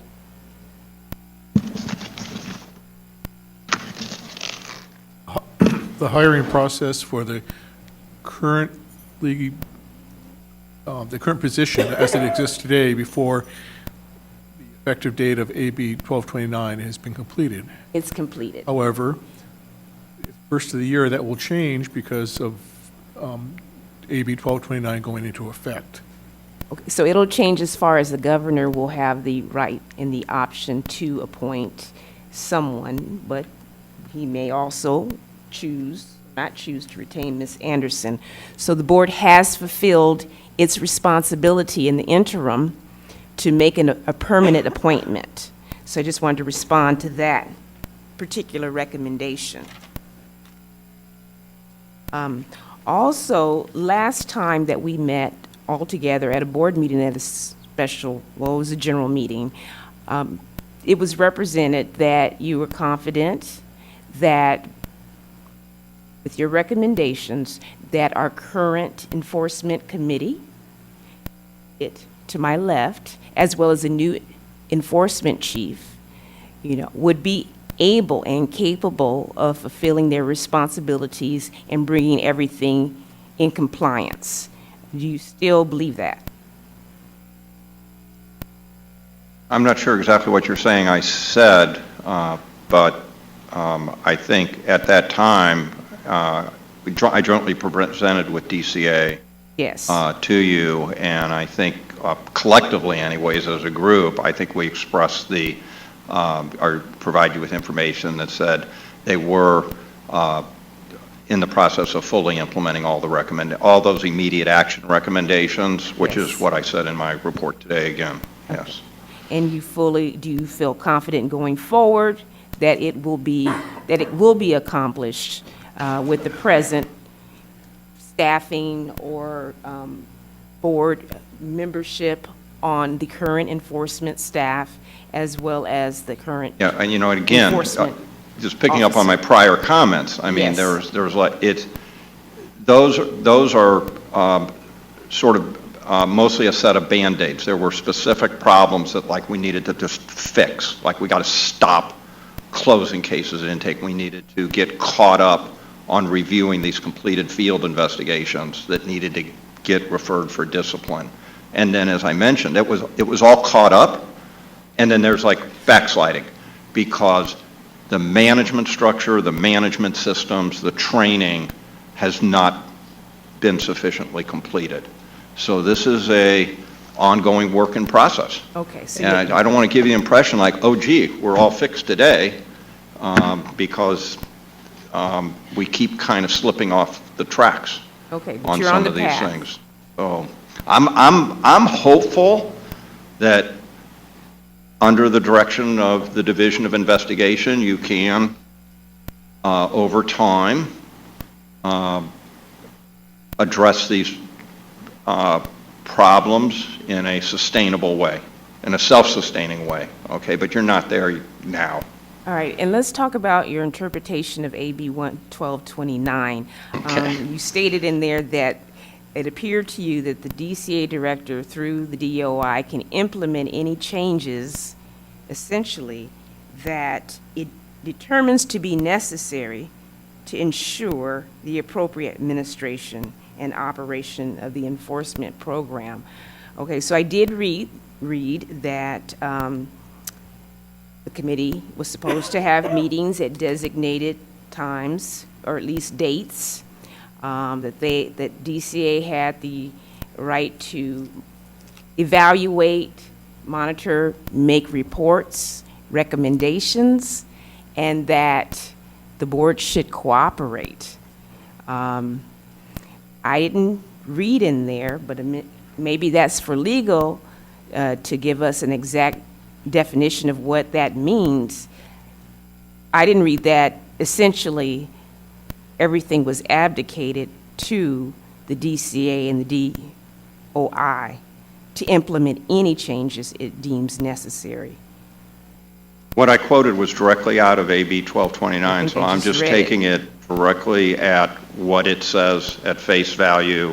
It's kind of a literal interpretation, and I guess, this has never been tried before. It's uncharted territory. That's the most recent legislation enacted, and that, I guess, will be an evolving discussion. Okay, because I didn't read the words implement any changes it determines to be necessary, but I read it quickly on the cell phone. Yeah, there is a specific language that it specifically gives the Director of Consumer Affairs through the Division of Investigation. I quoted it in my presentation here. I'd have to find it, but Okay, the bill would authorize the director to direct department staff to review and evaluate the board's licensing system and procedures for the purpose of identifying deficiencies and improving quality and efficiency of the board's licensing process, and would require the board and the board staff to cooperate with the director. there was, hold on a second, I will.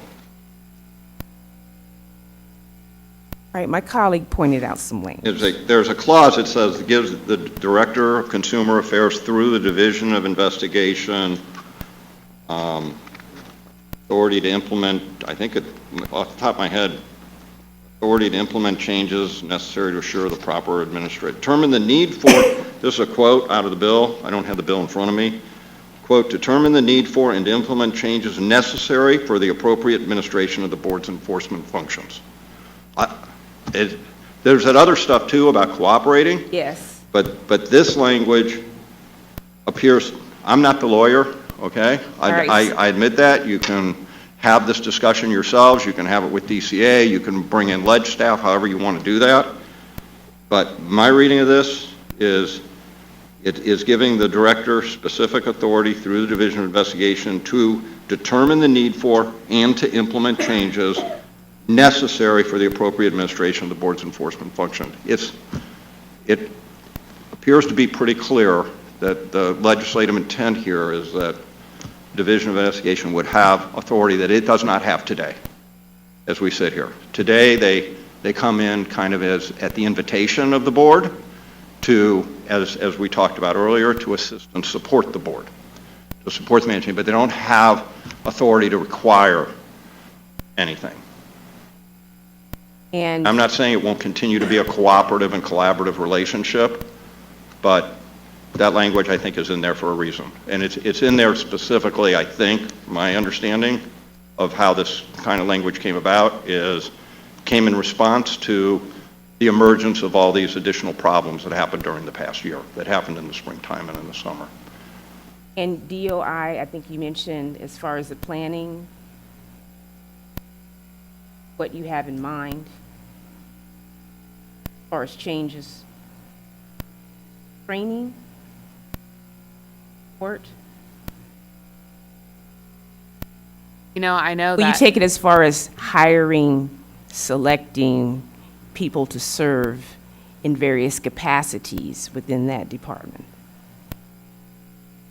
So I think, you know, and I'm very gracious that I'm called DOI because I am one person and there is a division and I have a chief. I think what that looks like for me is I continue to work closely with Brian and the enforcement team, and if we come up with any sort of issues, that we work through those for the best of the consumers.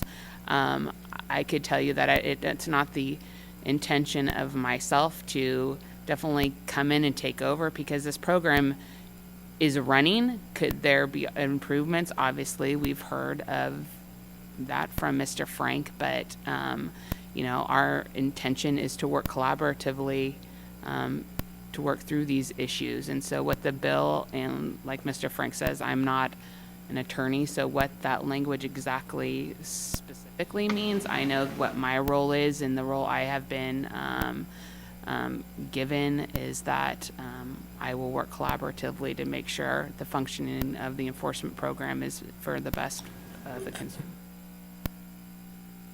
Now, the CE program, so had problems with that, or at least there was some publicity regarding the backlog of responding to the requests, and it was recommended that we put that on hold, which we did. All right, so now you're commenting on when is it going to get started again? Maybe not in the same manner that we did before, but do you have any particular recommendations, which I didn't see any specific recommendations, about how that could be accomplished without causing a great overload? Now, I know how it's done with the state bar, and they manage it very well, but do you have any ideas on that? The way you used to do it before the CE audit project was the way most boards, many boards do it, is let's say each month, you have a certain number of licensees that renew. You pull a sample of those recently renewed licensees. At the time, or a year and a half ago, prior to the CE audit project, they were pulling on average maybe about 100 a month. And I had suggested in the second report bumping that up to maybe 125 or 150, something more. I think 5% of the renewing licenses. You send out a letter, request they submit their documentation supporting that they completed the CEs, and it becomes a continuous process on a monthly basis. You got letters coming in, you got responses coming in, you have a chunk of people that don't respond, you have a chunk of people that say, I didn't, they respond with documentation showing they just did the CE. In other words, they got the letter and they ran out and did the CE, and they submit documents and say, sorry, that's not any good, because that's for this next period, not for the last period. If they haven't complied, which typically at least like 10 to 20%, completed very little or no CE, or they just never respond, you refer it for a citation. And it's a regular flow, so that's all you need to do. Is you had the policies, and you have a first letter, you have a second letter, they send out the second letter, certified mail. If they don't respond, you kick back a letter to, or if they respond, but it's only partially compliant or it's incomplete, you give them a letter back that says specifically, here's what's deficient in your response, so you have a case you can move to discipline if you want, which in this matter is usually just a citation, and you just resume that process. You had the process in place. You never needed to change the process. And so instead of doing 1,000 or 1,200 a year, maybe you're doing 1,500 or 1,600 a year, and that helps, and then you go from there in terms of what you're doing. And I've recommended transferring. They had one CE audit specialist. That was their primary job.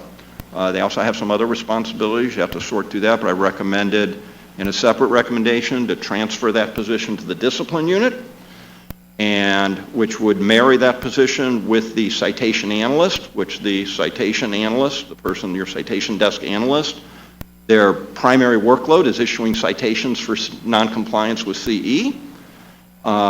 So that position's not being fully utilized because we're not doing any CE audits, and it would make would be a kind of backfill activity that some of the discipline analysts could do to help review submittals when they come in, to give you capacity to do a larger number.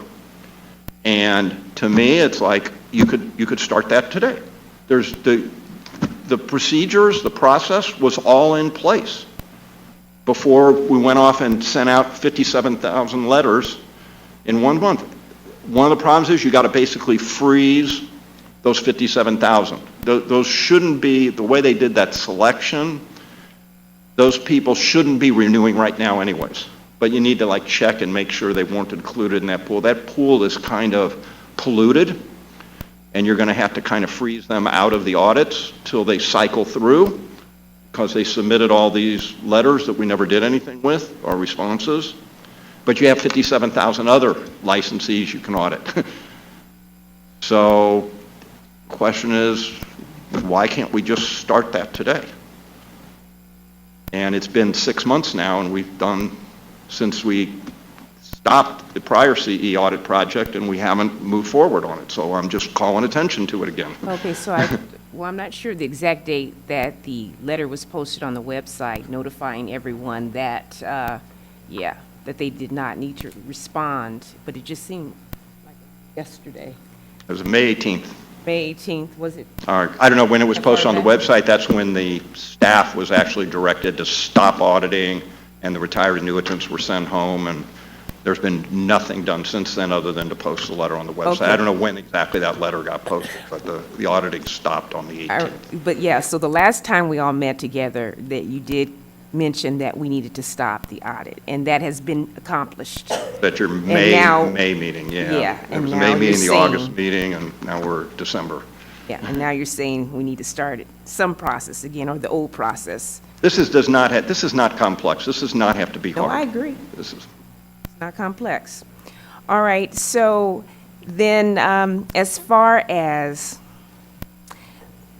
the loss of staff, one issue that I had brought up before that I didn't see you mention in the report is what impact does facing sunset, the possibility of sunsetting of where you work, have on people trying to move to other agencies, leaving this agency for fear that within the next 6 months, 3 months, they may not have, the same job, or changes might be made in an agency? Did you feel that there was any impact on No. staff changes? The sunset review process really is never was mentioned to me as a driver, because there's never a discussion. It's not. I don't think it's ever been contemplated at any level down to from rank and file all the way to the top that the state would just completely terminate the licensing and enforcement program. What it would sunset is the board, the governing structure. The governing structure. Still retain, there was such they're going to, DCA is going to take it over. You weren't going to just stop licensing people. and stop enforcing complaints. It's never contemplated, as far as I know, that they were going to sunset the whole program. Right, They're going to no. sunset the board. The staff looks to the board. What they want to see in that sunset review, what concerns them is the board listening and hearing and helping us to address our problems at work. And so you don't see the fact that they cannot anticipate what's going to happen in terms of management, that they've worked with, that they've built a relationship with, that doesn't have any impact on people moving or changing positions All at of the all? almost all of the management structure would stay in place under any transition, except for maybe the executive officer, right? I mean, so I don't think staff really, that never came up as an issue. Again, what came up as an issue is when they're surfacing problems, when they're feeding information to the board, they're feeding information to legislative staff because the sunset's happening, and what does affect them is how the board responds. They don't feel like the board is listening to and trying to solve their problems that they're having. So when they're surfacing problems, it's not fear of the sunset. It's like they're going to get out of a job. That's just not even on the radar at all. Okay. So you Yeah, feel it's like a different, there is a dynamic, but it's not the dynamic you're talking about. Okay, so you feel like because the board was not listening to their concerns, that was a reason to leave their job? That came across a lot.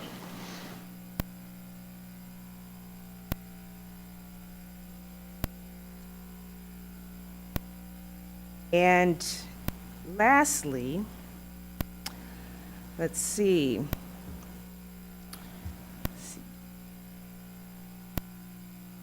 Well, I suppose those are all the questions that I had. All right, thank you. Thank you, Cheryl. I've been asked from a board member if we could take a 5-minute break. So, I'll second that.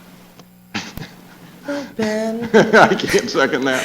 yeah, so we'll take a 5-minute break and we'll resume at 12:10.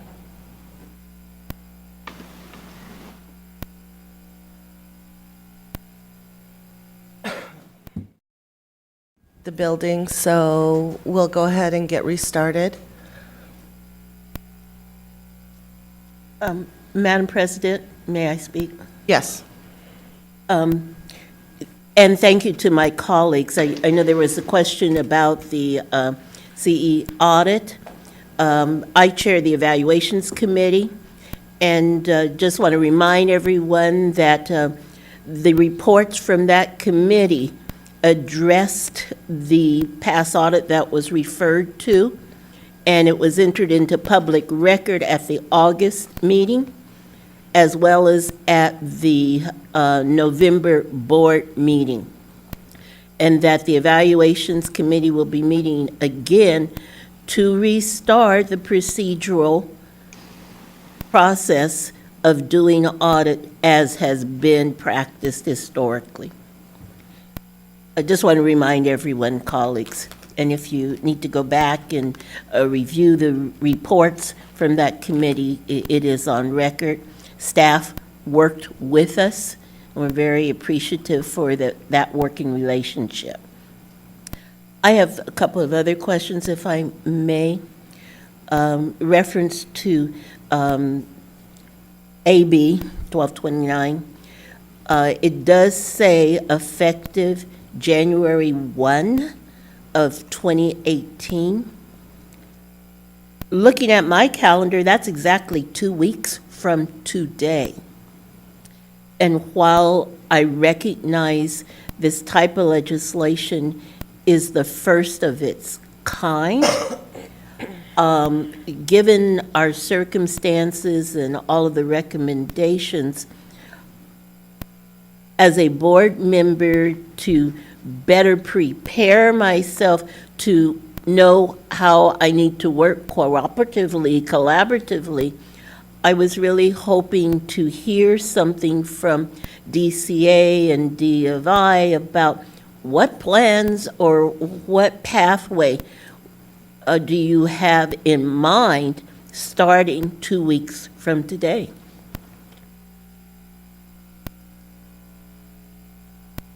Brian Clifford, Department of Consumer Affairs. Don't really have an answer for you on. You hear me? Maybe I'll speak more directly into it. Sorry about that.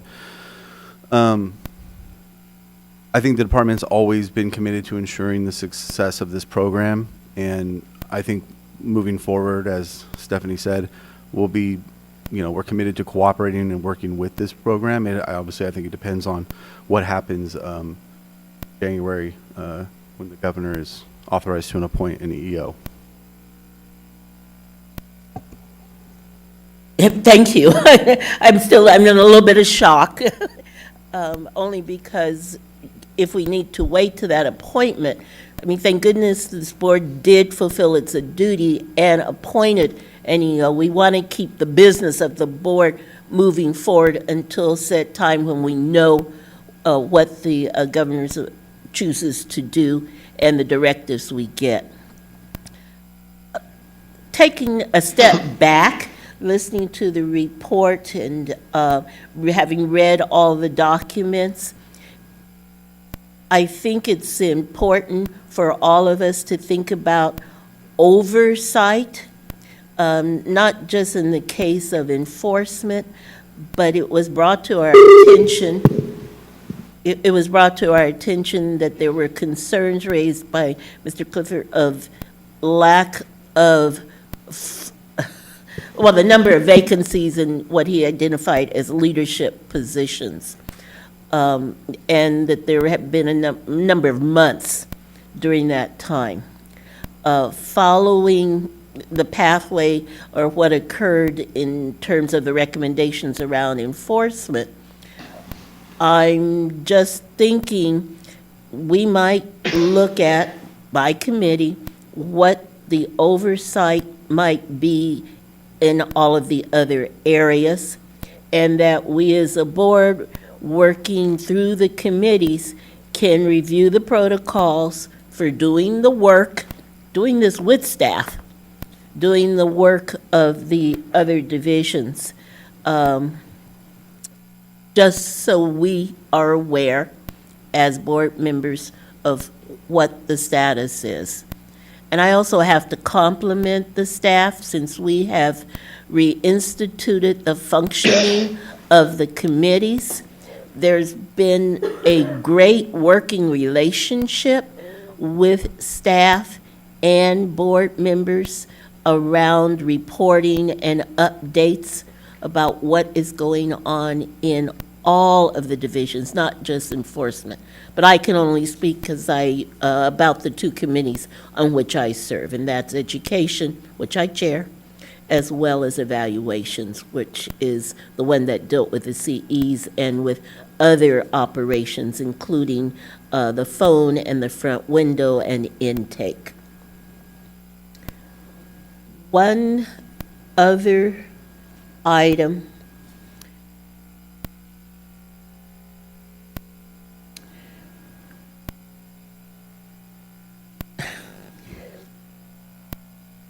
I have to thank thank you for the process, because we also implemented, as a result of the discussions around sunset, an administrative committee. And it provides opportunity for staff of the board to talk privately with the representatives of that committee. And with a protected circumstance, because I think oftentimes there is a fear of speaking one's mind or bringing attention to a concern someone might have when it's in a work environment. And I see the members of that committee and its leadership at the other end of the podium of the dais. But I just want to make sure the public is aware that we are really serious as board members of taking action. We really recognize nothing that really is fixable can be done overnight or in 24 hours, but we are committed to staying the long haul and to do whatever is necessary, working collaboratively with staff, with DCA, with DFI, and the Office of the Governor to see that it happens. Any other board members? Alita?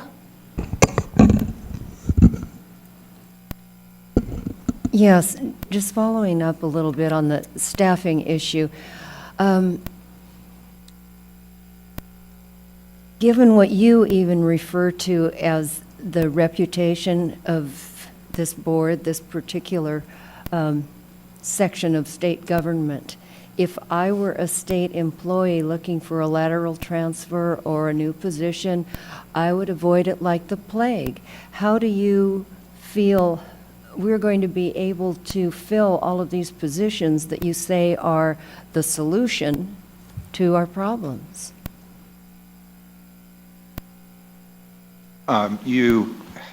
In my experience for the last 21 months, the board has had continuing difficulties with filling positions. Right. In the candidate pools in some cases have been very thin, and in some cases the selected candidates, they select a candidate, the candidate doesn't show up, declines the offer, if you will. And in some cases the day before or 2 days before they're supposed to start work, and then they start the whole process over again. So there's two problems with, in some cases you have some of these vacancies, there just aren't any candidates, or any qualified candidates, and in other cases the candidate pool is thin. And so you get a candidate, you get somebody, but they're not as good a candidate as they would be otherwise. So it's a systemic problem that's going to take time to address, and I think my thing is it starts with the board. The board sets the tone. The board it does a lot to influence the culture, and drills that down through the executive officer and the assistant executive officer, and then from there through to the supervising nurse education consultant, the chief of enforcement, and then on down through to other managers. We haven't had a filled permanent assistant executive officer for 2.5 years. It's just been in a total flux for that entire period. And that it's got to start with the leadership. And that's why, even though I appreciate what you're saying about appointing a permanent executive officer, that you've gotten through that process, you still have a vacant assistant executive officer. You still have a vacant supervising nurse education consultant. Is that executive officer supposed to fill all three of those positions? Why do you have the three positions? So to me, there's still a void. There's still a gap there, and then that affects the overall work environment, the communications to staff. They don't know who they're working for. Can they get answers to their questions? Can problems be resolved? And we're sitting here today, and it's a necessary condition to have an executive officer, but that's not sufficient. You need a fully rebuilt executive management team. And when I wrote this report in October, the interim executive officer was on a leave of absence. And the chief of enforcement was acting brand new, 3.5 months on the job, was acting as an assistant executive officer. So there's no chief of enforcement then, no supervising nurse education consultant, brand new acting assistant executive officer, no executive officer. And what I called for is get some help. Bring somebody in that's kind of a seasoned. There's a lot, DCA has 40, I think, boards and bureaus. There's lots of former executive officers, chiefs of enforcement, assistant executive officers floating around out there that could have maybe been brought in at any time to help shore up, to give you some leadership, to help stabilize the workforce. And it just had, that's why I called for it. That's as of October, but I really don't think it's changed even as of today. There's been no change in the staff, in the management staffing since then. I just want to make sure that you're cognizant of the difficulty that we're all experiencing in filling all of these positions, though. I don't think it's not even most of the members of this board. The assistant executive officer position could have been filled many different times over the past 2.5 years. I've only been on the board for a few months. There's lots of reasons why it wasn't done, but there's kind of, then it leaves you in this box. You're now in this situation where, well, I can't hire an assistant executive officer because we're having this change going on. So why do we kind of created our own problems.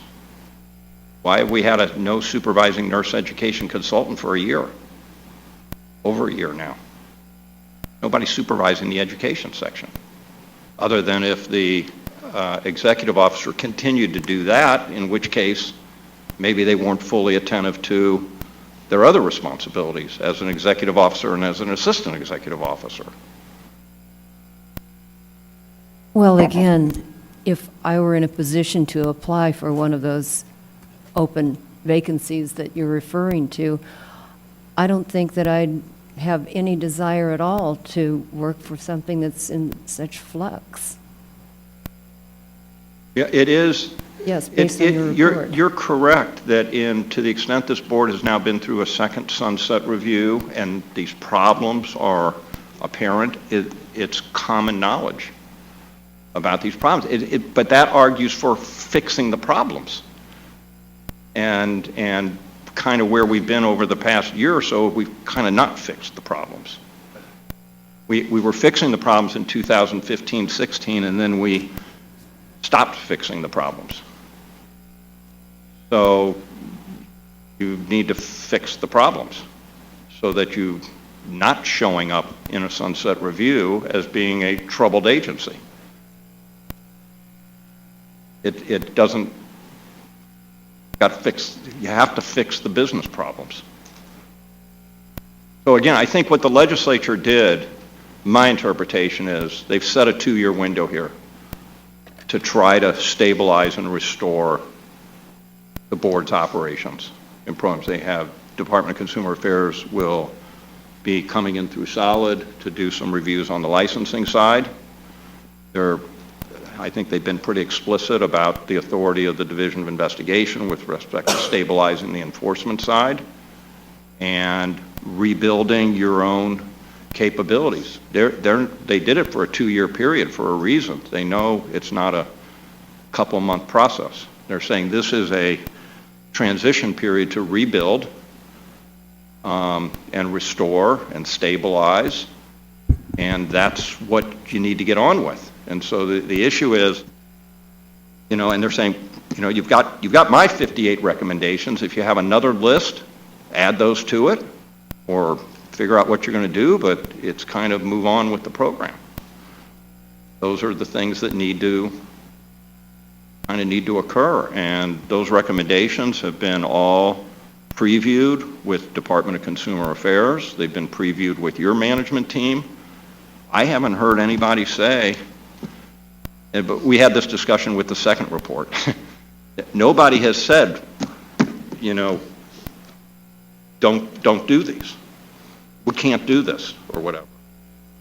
I really try very hard to give you recommendations you can actually implement. So, but the board has to support that process also. And in the past, that hasn't happened. Thank you, Ben, but I don't believe that was actually her question, but we'll move on. Ken, did you have a comment?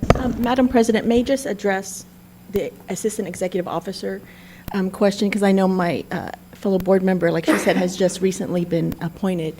Since we keep talking about history, and through the whole report, we keep talking about ancient history, there was some allusion to that in 1516 or in 2015 when we had an acting executive officer that things were getting better. Our assistant executive officer position was open that whole year and could have been filled. So that was one thing that wasn't filled during that time. During the tenure, when we did hire an executive officer, we actually had a plan of restructuring and flattening the org chart. And it was a very forward-thinking plan that was never implemented. And I think I have the right to say that one of the reasons it was not implemented was the complete lack of cooperation and stonewalling from other agencies. We tried very hard, and we had obstacles put in front of our faces continually. So if the assistant executive officer position hasn't been filled, it's not that board members were sitting around with hands over their eyes and their ears and ignoring the problem. We tried very hard to implement some changes. Currently, the position was posted and there were applicants. Can I please ask for a current status of the assistant executive officer position interviews? You can. In August, I worked with representatives from the Office of Human Resources in redefining the type of individual we needed, whatever steps were required to fill the position. The position, as you've said previously, has been posted. Candidates have been identified, and we are currently scheduling interviews, hoping to do those before they are scheduled to be done prior to the end of the year, and the position will be filled.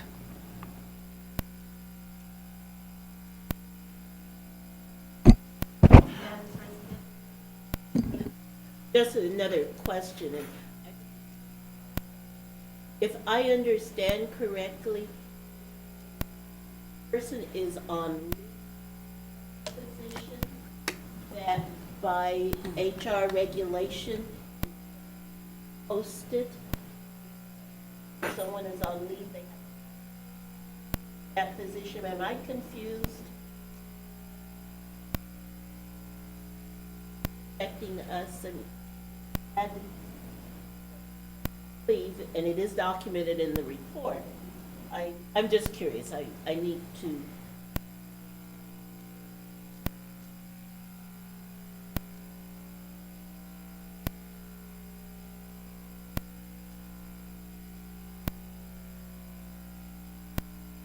There are certain situations where a position has to be held open due to someone being on leave status.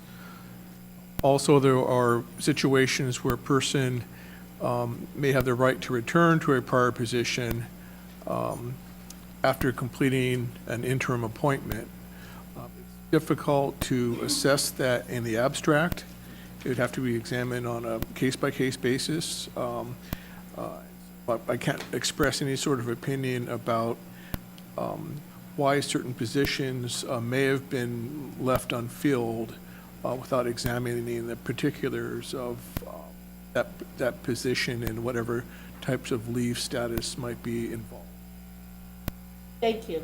But I also think it's important to note that in attempting to fill positions behind someone who has been promoted or temporarily reassigned, many times those positions are limited term. Limited term positions are very difficult to fill.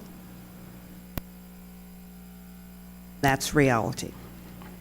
Could I speak to it's Brian Clifford, could I speak to the assistant executive officer position? I know that the monitors pointed that out as a vulnerability for the program. I would just say that considering the timing, it certainly makes sense that maybe that hiring was kind of put on hold until whoever was appointed by the governor was in.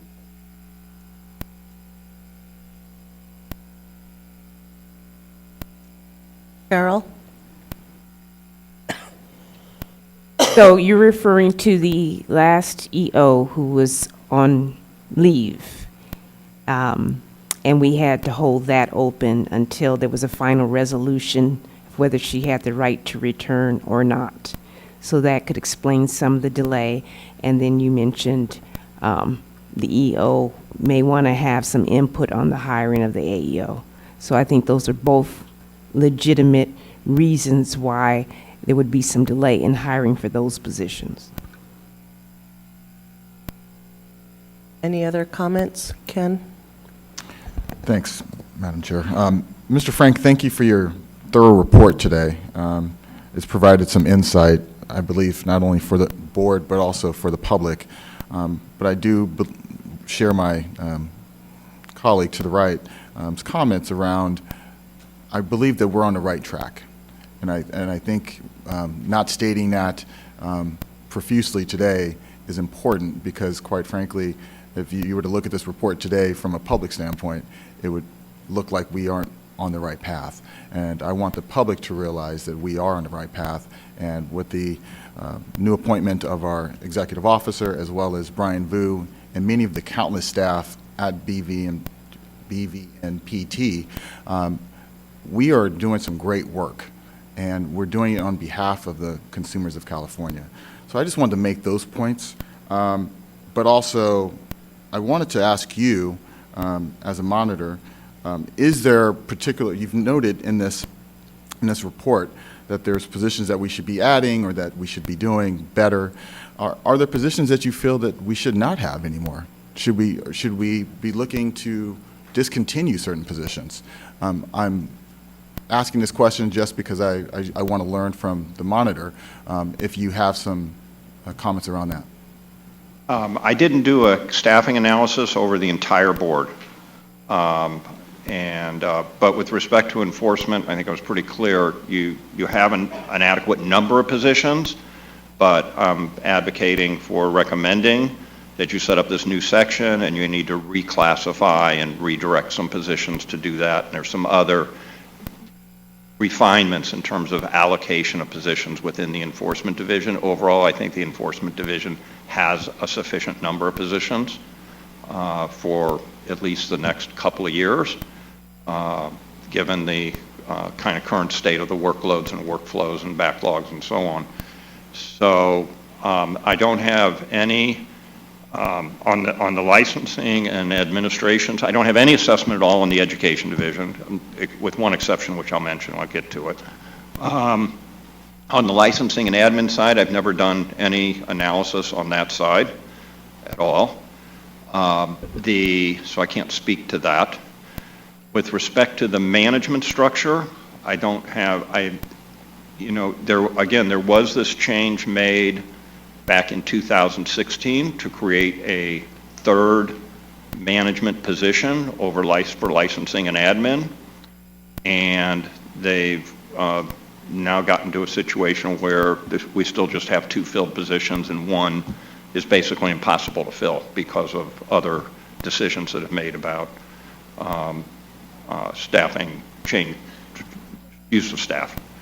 So, but the 3 positions is an improvement, and I endorsed that. I always endorse that. And I said in my comments today, I think just having 2 filled management positions for 30 subordinate staff on that side of the house for all the range of licensing and renewal and admin functions that they perform is not reasonable. And that creates risk and problems. So with respect to the executive management structure, I was fully on board. You have an executive officer, you have an assistant executive officer. The assistant executive officer position was held vacant, I guess, until you appointed the permanent executive officer back in March of 2016. And that was the point that Ms. James Perez mentioned, that there was an effort at that point to reclassify that position, redirect that position, and have it stay a CEA level position, but have it, instead of being an assistant executive officer, have it just oversee, be like a chief of licensing and administration. And that proposal was rejected by Cal HR. I know that the Department of Consumer Affairs, I follow, again, as I've mentioned before, I've closely monitored and followed all the vacancies When Cal HR rejected that, I believe the board should have just gone back to, and that happened after a few months, the board should have gone back to just fill. Nobody gives up like a CEA level position. Like that's like gold. And you could always direct that CEA level assistant executive officer position to say, hey, kind of focus your efforts on licensing and admin. But it gives you a bench to back up your executive officer and to kind of share the responsibilities of that executive office. That decision was not made. It was delayed. There were a series of like setting up meetings with Cal HR to try to re-pursue that proposal after it had been rejected. And then there were, I'll just call it hiccups in that process. And it never, it was never done. And there were meetings set up, and then representatives of this board canceled the meetings, which then requires like resetting it up again. It takes a couple months to get those kind of meetings set up. So I tracked it. I kept touch with DCA HR as to what happened, and then it went into hiatus when the executive officer went on their leave of absence until, I guess, August. And then you're into this situation of now we're in between, like, because of AB 1229, and it's just one thing leads to another. I totally, I don't see any needs for any additional management positions other than the one I mentioned for enforcement. You got the third one on enforcement. You got the 2 executive office positions. That structure is fine. And I don't see giving any of them up. I think they're all critically important. Problem is right now you have 4 of them vacant out of 11. And based on your findings, do you think that once these 4 positions are filled and we are operational, what time frame do you think is reasonable that you think that you feel as a monitor that this board and this department will be able to be successful and actually on the right path? I think the legislature's got about the right time frame in mind. I think this is a 1 to 2 year transition process. So some of these positions, I don't know how you're going to fill them. I don't think that office service supervisor position, it's trying to be filled, and there's some complexities with it because there's not a list. They got to do an exam, but it would be a limited term position anyways because the incumbent that was in there got put into another assignment and can return. And I don't know that you're ever going to fill that position until that process resolves itself somehow. I don't know what, I understood the executive officer can maybe clarify this on the supervising nurse education consultant. That was, I was told, going to be try to fill it on a limited term basis, which again is because your executive officer potentially could have returned to that position because that was her position before becoming assistant executive officer and now executive officer. So I don't know what the complexities are, as was mentioned previously. Trying to fill positions on a limited term basis like that is very difficult because who wants it is on a limited term basis. And so I don't know how that's going to resolve itself. As I mentioned, if you don't have a rich pool of candidates, I think you're going to get a good supervising special investigator. But when you don't have as rich a pool, the training curve is longer than if you bring somebody in that really can truly hit the ground running. And I think that's the problem we've got right now with enforcement, is we have some newer managers that don't have a depth of experience, and so that makes it a more protracted process. And that's just those are the circumstances we're dealing with. Okay, thank you, and I just want to compliment and thank Chairwoman James Perez for her work and leadership on this. Paula? Hi, thank you so much for the report. I'm also a very new board member, and I want to make sure that we the board understands if there's any action behind, or that we need to take when you say it starts with the board to hiring the people. What can we do? It seems like there's many steps that are happening, that have been happening in the past, but it seems to be a disconnect with your first statement of it needs to start with the board, because it seems like we are doing something, and I don't know if there's any action that is not happening that you were thinking about when you mentioned it starts with the board.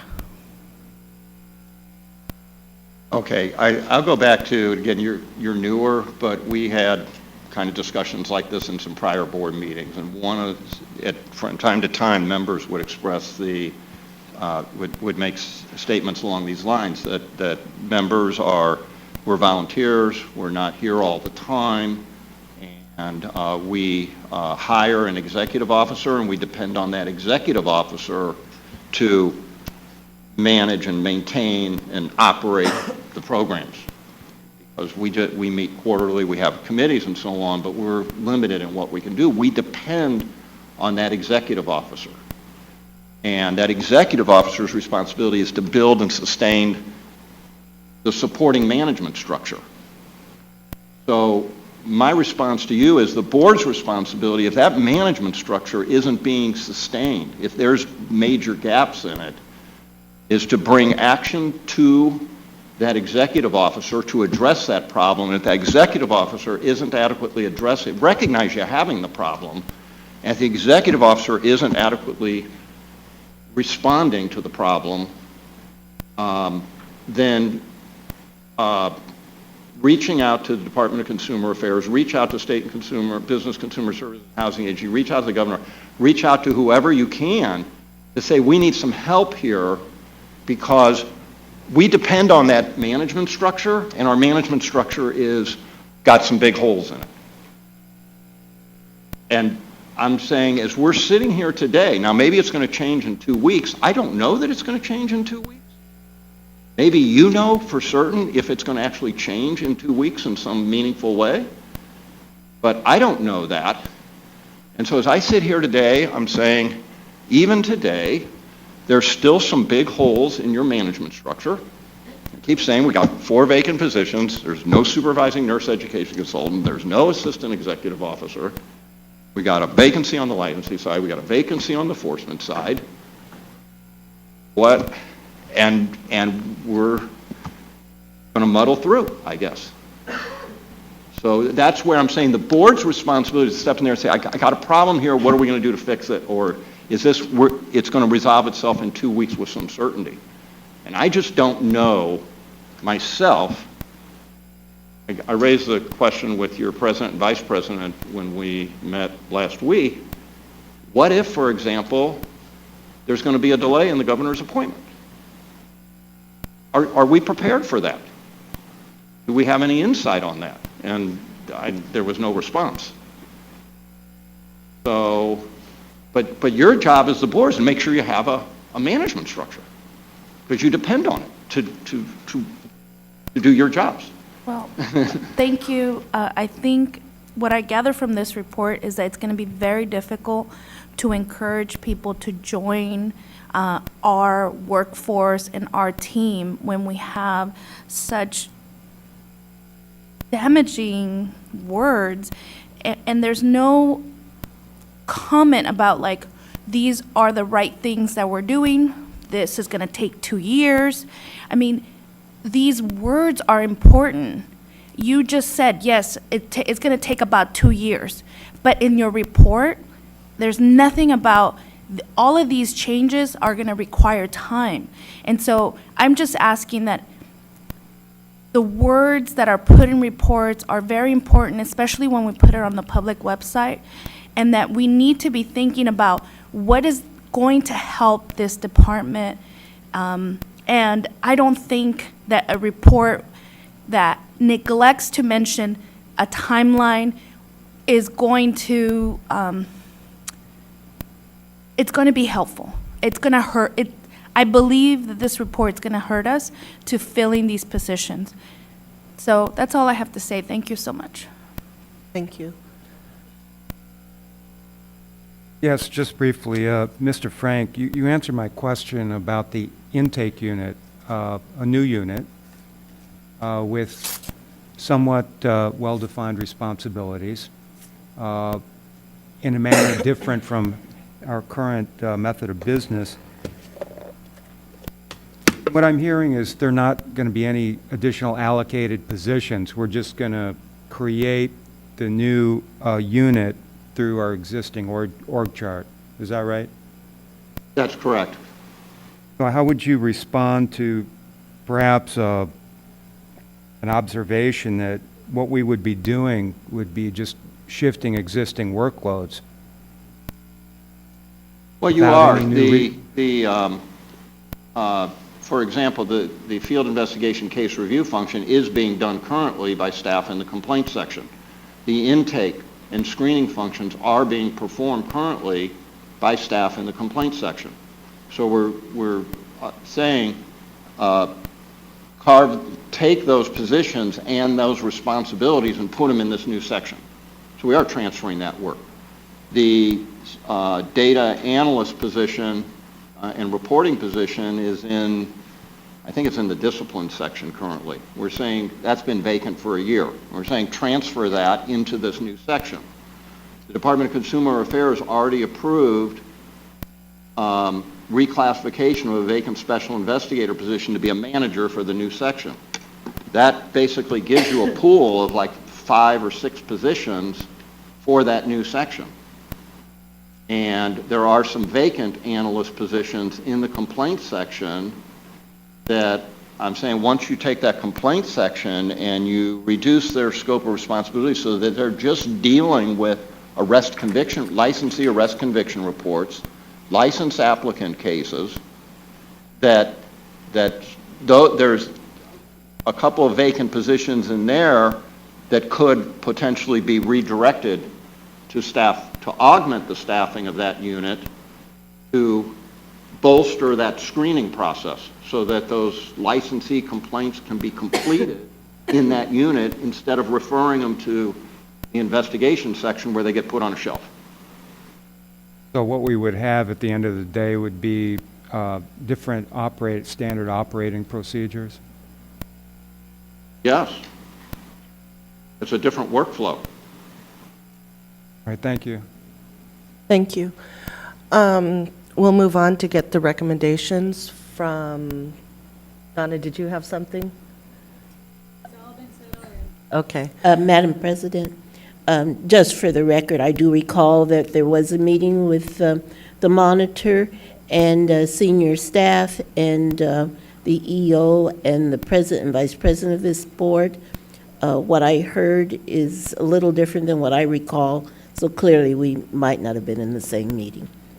End of comment. Thank you. So we'll move on to the recommendations and possible actions regarding the Administrative Enforcement Monitor final report. So I'll turn it over to Samantha. Thank you, Madam President. Also, our enforcement chief, Mr. Vu, is here, and Mr. Maxey, my co-board member on the enforcement committee. The enforcement committee did meet and did discuss responses to the monitor's report. They are provided to you. I'm looking at staff to know if there were hard copies distributed to board members or just the email that you received.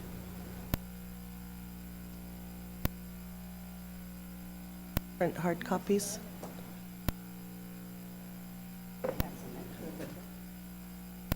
Okay.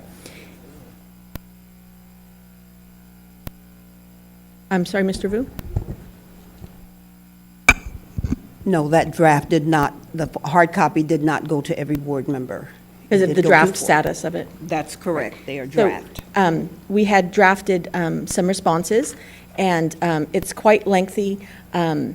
It goes through recommendations one by one. Mr. Vu, did you want to take the lead in describing this document? You want to report on this? This was drafted by Mr. Vu.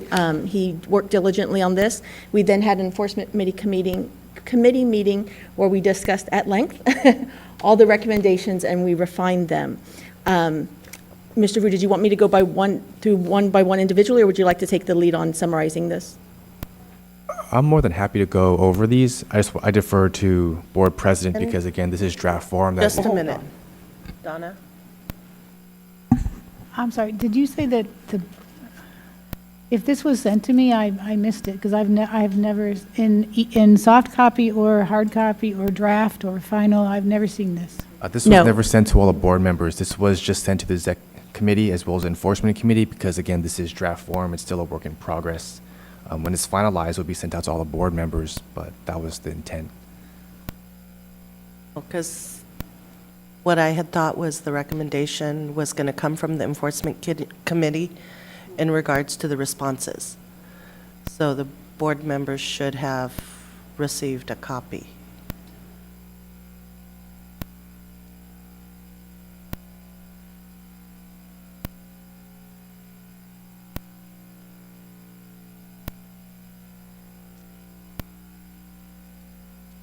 Anna? This is there's a lot of pages to this, so is it the intention that the board members do not have input to the responses? No, I'm sorry, Madam President. That's why we were going to discuss it now. We have some draft recommendations that the Enforcement Committee is bringing to you, and we are saying we recommend that this be our response. We then would like to solicit board member feedback. That's why these are not finalized. That's why these are in a draft form.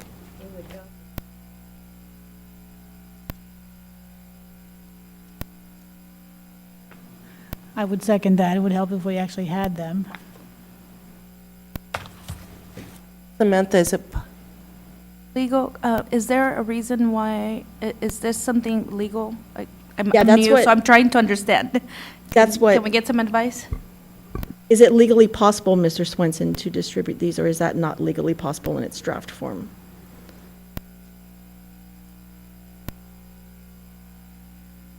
Since the draft version has been distributed to all members, No. has not been distributed No. to all members, so it's not necessarily a public document.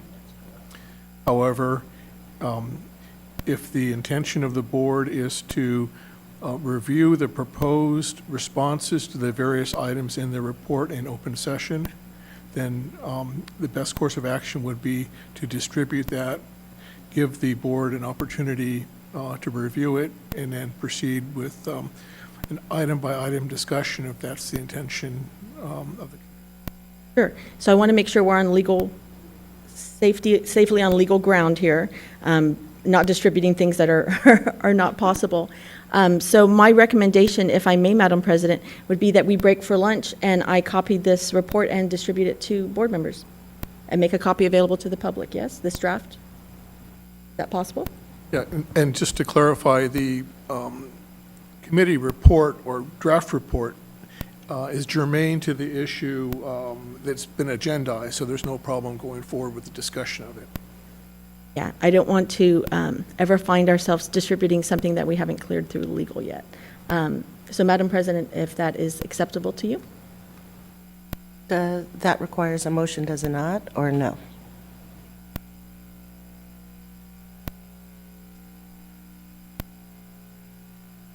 At this point, if, Madam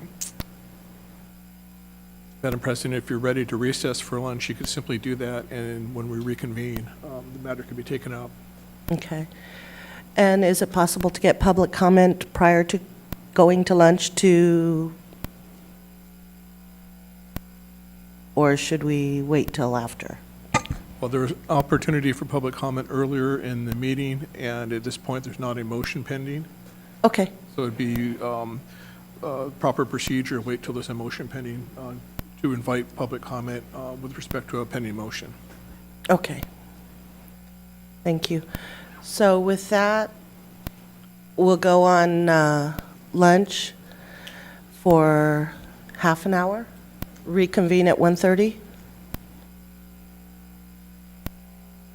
So we'll reconvene at 1:30. Thank you.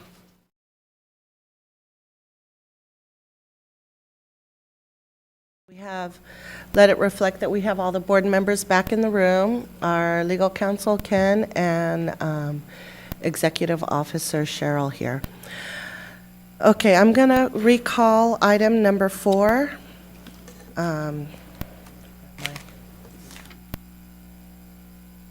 Public comment and/or staff comments on the report from Ben Franks. Is there any public or staff comments?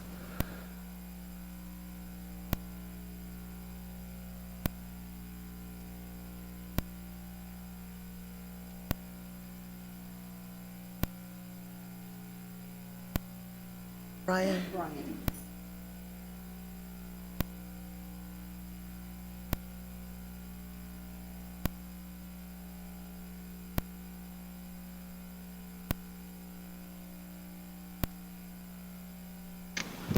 Yeah. Okay, there we go. Good afternoon, board members. I'm going to get used to this in a second, I'm sure.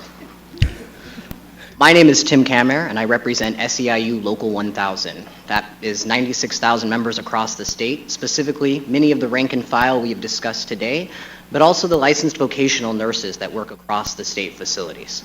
So I wear multiple hats as I speak before you. First, thank you for the opportunity to speak. I appreciate it, and I also want to note a specific thank you to these board members and to the staff that have been involved in it.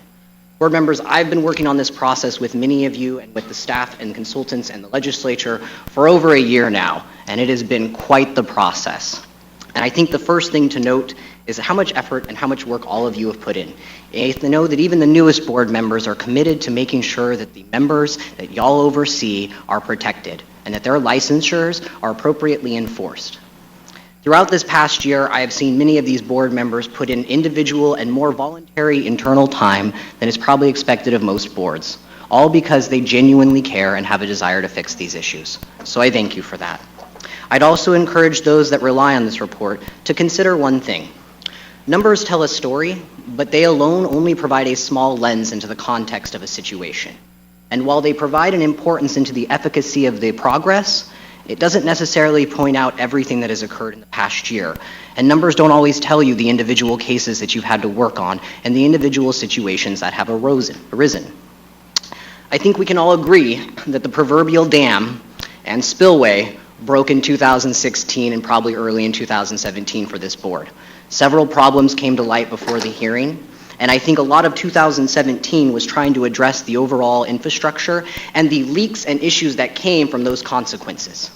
With that in mind, I would note that the issues appear to be turnover, as Ben noted, a 2010 foundational issue that compounded over 7 years, and waiting for the accepted changes to go into effect. Those changes include AB 1229, which I would note AB 1229 was a unique and specific attempt at helping work on this board. It wasn't meant to create a precedent, it was meant to say, this is a board we care about, and this is how the legislature envisions it's going to be taken care of.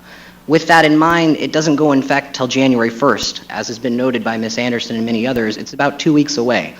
So I would encourage the board then to note that onboarding and the changing of culture take time. Y'all are stuck in a very unique situation right now where low morale is caused because there's not enough staff. And there's not enough staff, which causes low morale.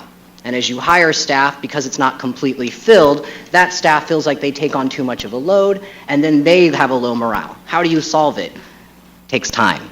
And so I would encourage this board then to continue to put in their best vigorous due diligence and to keep doing the efforts that they are doing already and have been doing for the past 6 months. I would thank them for their efforts and thank the staff as well. You are on the right track. You just need to continue to focus and stay on it.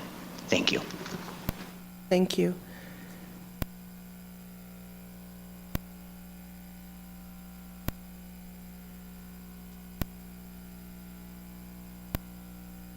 Hello? Okay. I need to get used to it too. Hello, everyone. My name is Sikis, and I'm working for the board, and I'm a staff service analyst in the licensing units, licensing divisions, evaluation unit, and I'm also the public members. I just want to make some comments about our executive officer, Cheryl Anderson. So I've been working with the board over a little bit over a year. And I understand she's a very knowledgeable person. And every single time when I have questions, I go to her and she will have an answer for me. And also, I also noticed she's working really, really hard and she cares about the board a lot. So I really want to thank you for your all hard works, and also I'm really pleasure working with you. Thank you. Thank you. Good afternoon. My name is Vicki Saavedra. I am one of the lead evaluation analysts at the board. I come to speak on behalf of our executive officer, Cheryl Anderson. I've been at the board now for almost 2 years. I started February 16th, 2016. I can come to Cheryl with anything, any question, any concern I have, and I know I will be treated with respect, dignity, and I will never be made felt that I insignificant. I thank her for that. I come to our management, and if I have a question or concern, I can come to them too. But Cheryl has taken on this role with grace. I have the utmost respect for her, and I know I can come to her with absolutely any question or concern at all, anything I have. So I just wanted to say that, and I think she's doing an awesome job. Any other public comment or staff comment? Seeing none, we'll move on. Ken, it's my understanding we have to accept Ben Frank's report? That's correct. It should be handled by motion. So do I hear him? I make a motion that we approve Monitor Ben Frank's report. Accept it. Is there a second?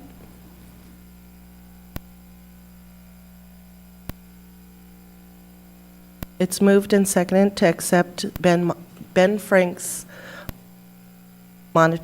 enforcement monitor's report. Any discussion? Yes, okay, so defined accept.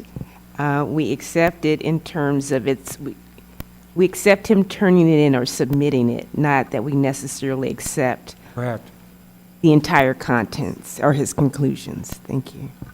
That is my understanding. Ken? Yeah, I mean, accept it as he's provided it to us. Oh, sorry, go ahead. How about we say file? There's too many Kens. Duplicity of Kens. In this context, accept refers to accepting it for filing as part of the record of the board.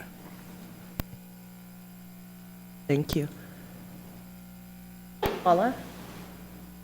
Have a discussion? No, I just wanted to maybe change the terminology to file the report, but that's already been stated.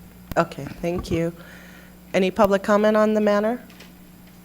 Seeing none, hearing none, we'll do a roll call vote for the motion to accept the report, to basically to file it for the board's information. And we'll start with Alita. Aye. Cheryl? Yes. Samantha? Yes. Ken? Yes. I'm a yes. Yes. Paula? Yes. John? Yes. Donna? Yes. The motion carries. It was unanimous. So now we will start our discussion on B. Samantha? Thank you, Madam President. I have been asked to give a little context because we do have some newer board members, so I will provide that. As in the past with all of Mr. Frank's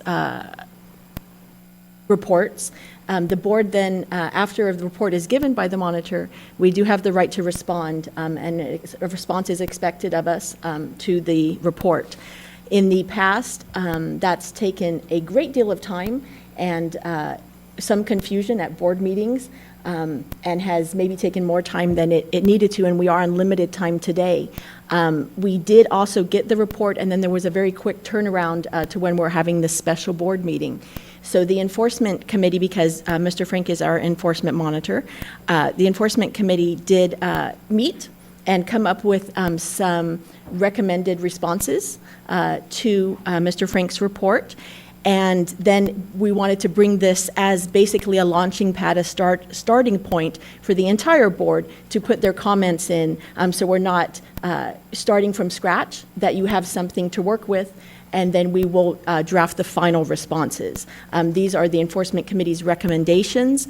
The majority of the recommendations of Mr. Frank, the board's response is that we do accept them and understand the reasons for the recommendation of Mr. Frank. On the few that we did respectfully disagree with, we included some specific actions that have been taken at the board that we feel meets the requirement of the recommendation, or that we feel that it is then fully implemented. Madam President, would you like me to go through them one by one? I believe that was the request of one of the board members. Okay. So, of course, like I said, we want to have board member input. That's why we bring it to the whole board. We only created this document so that you would have a starting point to an appetizer, if you will, for the full board conversation. We thought this would be helpful to you. So, recommendations 1, 2, 3, 4, 5, I'm sorry, all the way through number 8, we put agree with. We do agree with Mr. Frank's assessment of the recommendation. Some of them are implemented, some partially, some not implemented. If there was a reason for not implementing the recommendation, we have supplied data, or we have supplied the reasons why it was not implemented or why it was partially implemented. And we have talked about actually a lot of this morning in open session about the recommendations. Is there, do the board members want to respond, add any input to 1 through 8? I had a question. Yes. Could I ask a question of Mr. Frank? You seem to have very specific, partially implemented, not implemented. Is there any way that you could have maybe a third category or fourth, whichever it is, in the process that at least gives the board credit for working on it instead of just not implemented?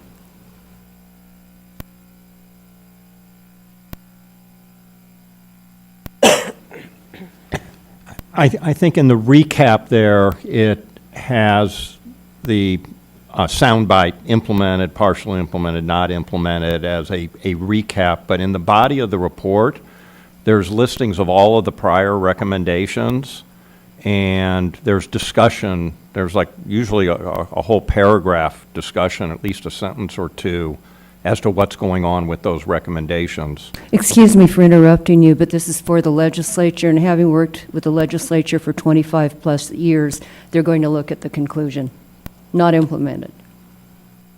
Right, and the discussion around not implemented has the reason why I said it's not implemented. If it was a prior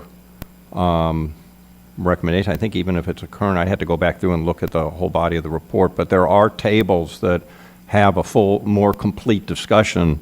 This recap is in the executive summary, so there's additional discussion of the backup for that status conclusion in the body of the report. Which, of course, the legislators are going to read, right? Well, Thank you. You know, yeah.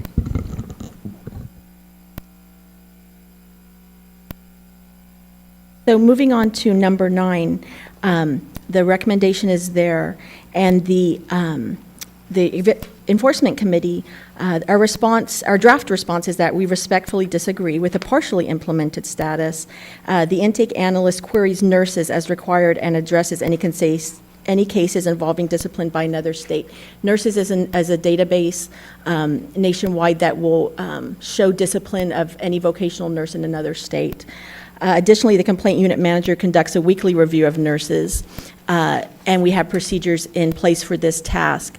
And then we're not in agreement in regards to notifying agencies to discontinue providing the courtesy notices. There are agencies such as, for instance, law enforcement agencies or different agencies that will provide us courtesy notices if one of our licensees has been convicted of a crime and I believe that that's personally very important, and that's in the interest of public safety to continue to receive these notices. That way we can follow up on anything that we may not have been aware of in the past already, that we will then get the courtesy notices. If we are already aware of it, it's just a double notification, but I think a double protection of the public is better than not having the notices at all. The board prefers too much information, some that may be redundant rather than too little. That was our response to number 9. And in number 10, again, this was a code, the CLPX code. There has been extended and extensive discussion in Enforcement Committee about this code. And basically, why we respectfully disagree is that the complaint unit staff close these cases pending adjudication. Then the board has since reopened all these cases and retired that code. The CLPX code, which was so troublesome to us and such a topic of conversation, has now been retired, and the procedures have been updated to reflect as such. We also reached out to DCA Solid Training and Planning Solutions to see if a personalized breeze training can be conducted to assist in the development of staff. So this code has actually been dealt with. That is the Enforcement Committee's stance at that time. Do you want me to move on, or there's discussion? I don't want to move too fast. I don't want to move too slow. Donna. Sorry. Could I get a response from Mr. Frank on that? Sure. This recommendation was not limited to just the CLPX code. It is generic across all of the practices and training of staff related to coding and updating the breeze system so it enabled tracking reporting complaints. For example, last week when I mentioned we found this problem with the completed field investigation reports not being forwarded to the Attorney General, when we first pulled that query, it had about 65 cases in it. It turned out 15 of those, the staff had not properly completed the coding on the cases, so we first had to go in and clean up the coding. And then we ended up with a list of 50-something cases that hadn't been coded. So the response to this, suggesting that it is just limited to the CLPX, is really was not the issue at all with respect to this recommendation.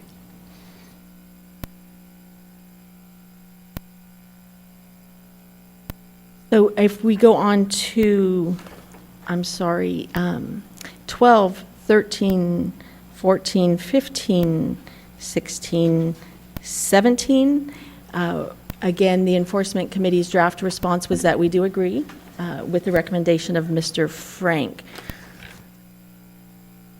That was our draft that we agree at this time. Any questions about that? I don't want to skip anything that you may be, okay.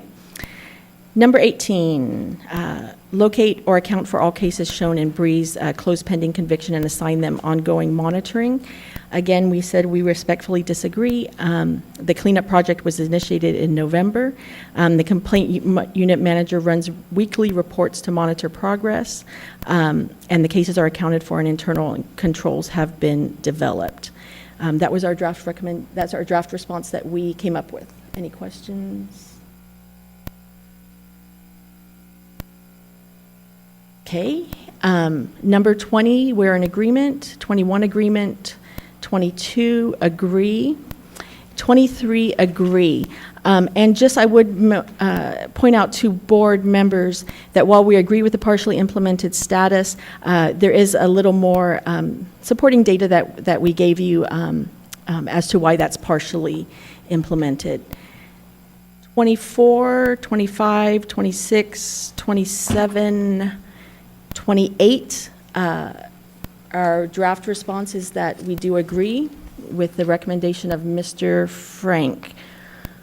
I don't want to pass those by without possible questions from board members. Seeing none. 29, reclassify a currently vacant a special investigator position to SSM1, and redirect the position to serve as a manager for new intake screening discipline. That has been done. The board DCA's Office of Human Resources has received approval of this position, and recruitment is underway. Obviously, it's going to take a while to get, not too long, but the process of hiring someone and training them, but this position was approved by Human Resources. And number 30, we do agree with. Number 31, we also agree with the not implemented status. 32, we also agree. Again, 33, this is the CE audit. The board respectfully disagrees with the partially implemented status. As we discussed at length earlier this morning, the board had ceased audit, and we have our evaluations committee who is actively working on the plan to move ahead. That includes getting input from staff, because that's one thing that the evaluations committee does have staff in its committee membership, and we want to involve all parties with the CE audit and make sure we go forward doing it the right way, and that we have something that is that can be rolled out and can be successful. Number 34, assign some probation monitoring cases to the section manager. Again, that is being done. The probation unit manager, which is Ms. Rocio Lamas, who's here with us today, has assigned herself a caseload to assist with one vacancy. So Ms. Rocio Lamas has actually doing that currently. That's the reason for we just wanted it to reflect the current status. Again, number 35 it has to do with the probation department, or the probation program. And under the direction of Mr. Brian Vu, Enforcement Division Chief, the probation unit has begun to train its temporary help with and caseloads to augment probation unit staffing.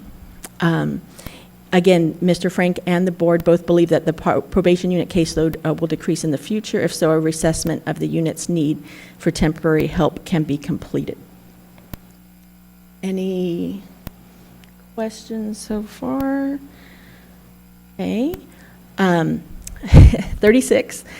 Once again, something we've talked about at length this morning is the new intake unit. We respectfully disagree in as much as we are doing everything humanly possible, working with the respective agency of Department of Consumer Affairs, Human Resources. We have actually had this intake department and its staff approved by the agency. We do have to do recruitment and hiring and training, obviously, but the major hurdle of getting the approval has been done. Number 37, we do agree. Number 38 is actually a typo. The number 38 says we respectfully disagree with the partially implemented status. In a long report as this, sometimes things can be typoed. We actually are in agreement. The Enforcement Committee is in agreement with this recommendation of Mr. Frank. As in number 39, we also agree. Any questions?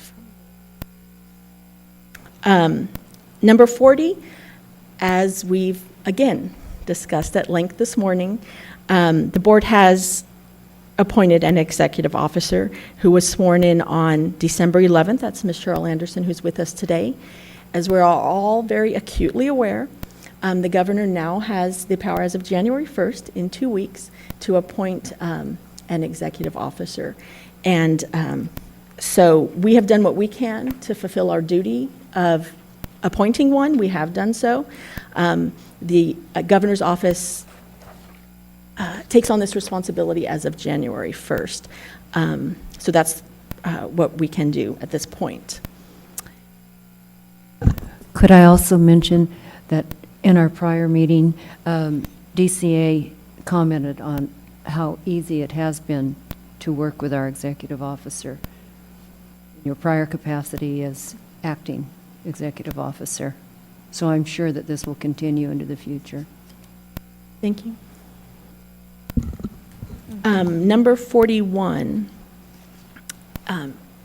Again, we respectfully disagree. The executive officer, Ms. Cheryl Anderson, has sat with respective division management, and a restructure of both enforcement division, which we've been talking about this morning, as well as the licensing division is underway.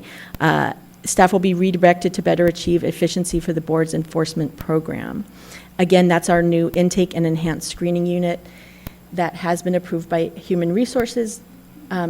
Before that, we could not move forward, but now we can. Number 42. This has to do with the BVNPT's Chief of Enforcement becoming actively and directly engaged in addressing issues contributing to poor workforce morale and discontent, especially within the complaints section.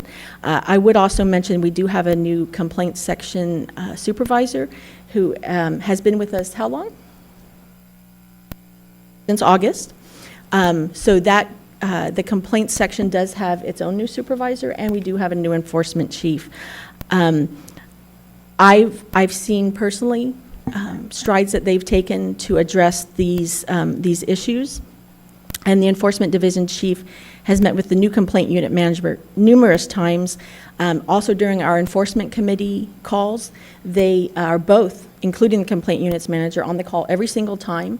We have very candid discussions about the division, and we have brainstorming ideas. We have actively sought out solutions to this problem. Again, Mr. Vu has met with Kelly numerous times to set goals with attainable milestones, as well as request more on hands-on activity with the manager's respective staff desks. Mr. Vu meets formally at least once a week with the complaint unit manager, as well as the supervising investigator of DOI's enforcement support unit to set a schedule for that week. All meetings and agenda items are discussed prior to allow for dialogue. Again, dialogue is what's important. Sharing of ideas, coming up with the proper solutions that can be maintained long-term is what we're looking for. I firmly believe everyone is committed to that. Enforcement committee members are committed to that. I myself am committed to that. Mr. Vu and his team have all expressed commitment to that. I believe we have also commitment from DOI, whose representative here is Ms. Whitley. We've discussed having commitment, being committed, and getting the job done, and we are all having open, honest, collaborative discussions. Number 43, the board agrees with, as well as 44 and 45. 46 as well. 47, we also agree with. That takes us to 48, which is the probation reviews for all internally promoted staff within timeframes specified by CalHR and on an individual basis. The probation reports, as well as individual development plans, were completed sporadically in the past. However, now we have enforcement in the probation unit has its manager, Rocio Lamas, who is acutely aware of the situation, and we talk frequently, and we receive status reports from her frequently of how that's going. Mr. Vu, as our enforcement in chief, is also acutely aware of the situation and is providing timelines and accountability for that. Number 49 is states the Chief of Enforcement should maintain open lines of communication and meet with counterparts at DOI and Office of Attorney General. Board members will know the Office of Attorney General is who represents us in the enforcement cases. To develop and implement strategies to reduce BVNPT case backlogs. We agree. We agree that this needs to be done, but the part where we respectfully disagree is that we believe it is being done. I know I personally, and Enforcement Committee as a whole, as well as board executive team, have made it known to Mr. Vu that this is a top priority. And the Enforcement Division Chief meets daily with DOI staff to discuss recommendations. Again, DOI is, of course, invited to attend Enforcement Division meetings, as well as, I will say it on the record, Enforcement Committee meetings. You have my open invitation. The board has directed the establishment of increased partnership with Office of the Attorney General. This is something that actually was started several years ago, where we met with, and I'm not going to say her name right, but we met with someone from the Attorney General's office as the Enforcement Task Force, and we started a collaboration with them that has now grown and become closer and more productive. Our assigned Deputy Attorney General liaison has appeared at board meetings and to discuss issues that directly affect workflow between the Enforcement Division and the Office of the Attorney General. We made it known to the Attorney General's office that we need collaboration and that we are going to be a squeaky wheel to them. And they understood that, at least in the meeting that I was a part of, and I've been told it is continuing. They understand the urgency. They understand the need and are willing to put in the effort to do that. So I believe that we are currently doing that. And that's pretty much the same as 50. The enforcement chief should work collaboratively with DCA and other DCA-affiliated healing arts boards to develop strategies. I believe that is happening. The reports that we receive are that is happening.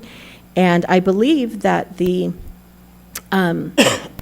feedback also from DCA or representatives such as Ms. Whitley show that is occurring. We agree that it should continue to occur, and we will be watching that, of course. But we believe that is fully implemented. I'm sorry. Samantha, Yes. can I ask a question? Yes. What does OSLTCO? What is that abbreviation for? Okay, I'm going to say it wrong, so I'm going to ask Mr. Vu to say it correctly.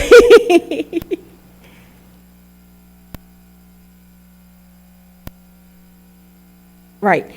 I keep mixing up the acronym when I say it. Mr. Vu, did you want to come up and say exactly what it is? Because I don't want to say it wrong on the. Office of State Long-Term Care Ombudsman. It's part of the Department of Aging. Office. Yeah, it's an ombudsman office. That would be easier. I'm sorry. I kept mixing up the acronym during our conversations, so I just want to make sure it's said properly on the record. And 51, we agree with. We agree that board members, we do want orientations and training, and that is happening. We agree with the partially implemented. 52, we agree with. 53, we agree with. But I would also like board members to notice that we did elaborate on that and say some things which are specifically happening. Number 54, provide briefings to enforcement committee members at least on a quarterly basis. Information regarding case intake, investigation and discipline workloads, et cetera. And improve the enforcement committee performance. The enforcement committee is dedicated to that, and we are in fact meeting regularly. And actually, just recently I said we need to have another impromptu meeting, and staff got on it, and we did have one. And if we need to have more, we'll have more. And we do get a weekly statistics given to us by the Enforcement Division.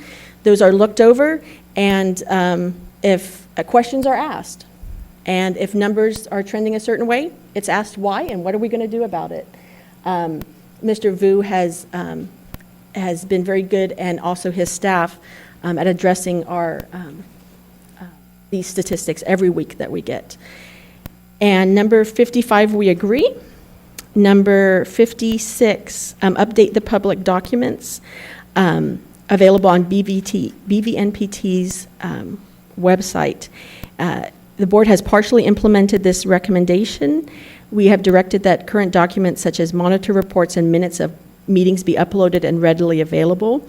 Mr. Frank's current report is on the website, as our responses when we finalize them will also be on the website.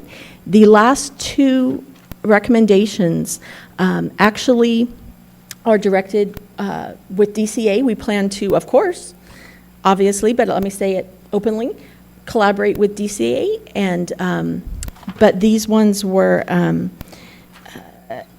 identify potential needs for DCA to conduct more in-depth reviews, and DCA's internal audits office conduct follow-up review. So that obviously we will more than willing to cooperate with any of those things that DCA determines is necessary, but these are not recommendations that we can force to be implemented. They are directed toward DCA.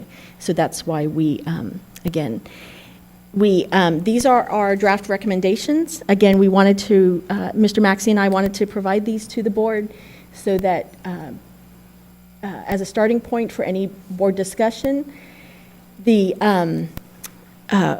going from here, we do need to approve either in some form or with amendments or changes, a set of responses that can then be forwarded to exec committee for Madam President's signature, that will then be sent to DC and to the legislature. We are in a time crunch. My understanding is that these responses finalized have to be sent to DCA by the 27th.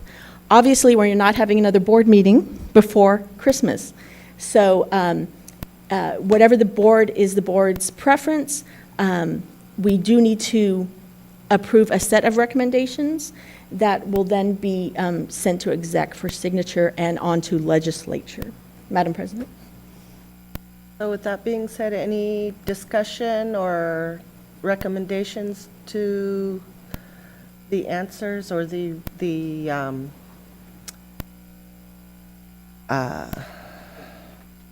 responses for the monitor's report? If I may, Madam President, the work of the committee is terrific, and I think it fairly reflects my sentiments regarding the responses.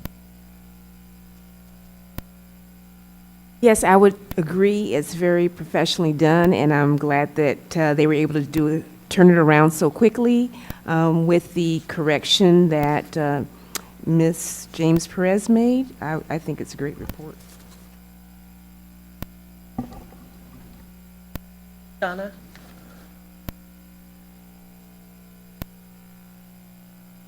I agree with the sentiments of my fellow board members. Great job. You guys did an amazing job. I think you've accurately captured what all of us were thinking and what all of us has been through for the last few years here. My only question to you would be, for the things that are not implemented and the things that we agree are not implemented, is there anything that your discussions and your committee came up with that we need to know? We did provide some supporting data in there to the things that haven't been implemented, why, and the things that involve the enforcement department, we do have obviously plans for and are working collaboratively with both staff and DOI in our meetings to address those. Again, some can't be implemented because they involve other agencies, and but we did provide supporting data where possible. And anything that Mr. Frank has brought up as a recommendation and we've seen that is not implemented, we will be following up on. There's no might, there's no may. We will be following up on to find out what can be done, how it needs to be done, and to get us there. I believe the Enforcement Committee staff are also fully committed to getting us there, and our work is not done. Our work is not done, and what has not been implemented will be continued to be worked on actively. Will not fall under the rug. Paula? Thank you so much for this report. I really appreciate having a thorough assessment of the recommendations. And I just want to put for the record that this has 33% disagreement with the report by the monitor. I went through and I did the calculation. That means that the report has a 67% accuracy. And I think it's important for all the stakeholders here to take that into account, because it seems like the board is doing a lot of great work and that the current report by the monitor does not represent accurately what the work is being done and how we're on the right path and that we just need time to get on this. So just wanted to put that on the record, that the board has a 67%. The monitor's report has a 67% accuracy. Thank you. Any further discussion by the board? If I don't see any, oh, Donna? Just a comment that this has been something that this board has been going through for a few years now. And the things that were highlighted, the problems that the board have, the action that the board has taken every time that a problem has come up, and our consistent desire to do the right thing, I think needs to be mentioned, and that I'm really hopeful that we can now move forward and correct the things, and instead of going backwards in time to discuss what was, what didn't happen, what will happen. So I'm really hopeful that we can just get past this and move on. Thank you, Donna. Any other discussion? Samantha? if the board members do not have further comments or changes, I would move to approve the response on it to the Administrative and Enforcement Monitor draft report as to become the final response to the Administrative and Monitor final report, to finalize these recommendations with the correction that I mentioned of number 38, saying that the board agrees instead of respectfully disagrees. But with that one change, I would move to approve this and make it the final report and send it to exec committee for Madam President's signature. I second it. Well, just a point of clarification, Madam President. Since this is a committee report, I don't think a second is required. Right. Ken? Did this come from committee with approval of 2 members? And Mr. Deerking is correct, a second isn't required. Right. Thank you, John. Any further discussion by board members? Yes. Thank you to my colleague who actually went through and identified the percentage of agree and disagree. If somehow in the final comments that can be included, I believe it would be quite informative. Thank you. Any other discussion? Seeing none, is there public comment? I guess I'll make a public comment. Is the motion to accept this as is, and maybe it's a better question for Ken, can they make changes in terms of like typos?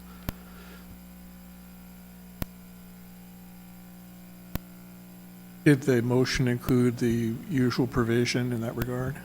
Yes, the motion should be include the caveat that with changes agreed upon by this board and minor non-substantive changes only to be made in the future.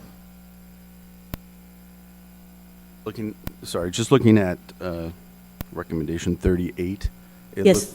It looked, and I caught the change that you wanted, but I assume the rest of the response would stay as is. It looks like a direct copy and paste of the answer to 35, so there may be some additional editing that may want to take place. What I had proposed was that the response to number 38 should say in entirety, the board agrees with the partially implemented status. Period, end.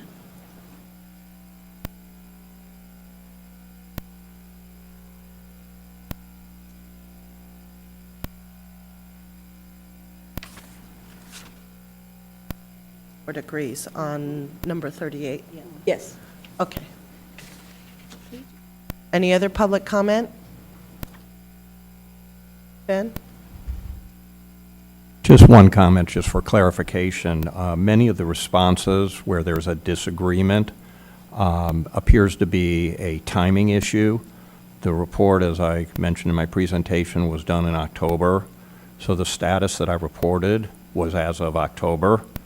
In many cases, because we've been in ongoing discussions and dialogues and onboarding the new management team, working with D of I, there's been forward progress on those things since that time. And what's being reported here is that there's disagreement with the status that I reported because it's not current. And so it's saying, well, no, now we've partially implemented this, or we have implemented it, which may be entirely correct also. But the suggestion that percentage of cases where you're disagreeing with the status assessment that I provided as of October is not accurate would not be correct. Thank you, Madam.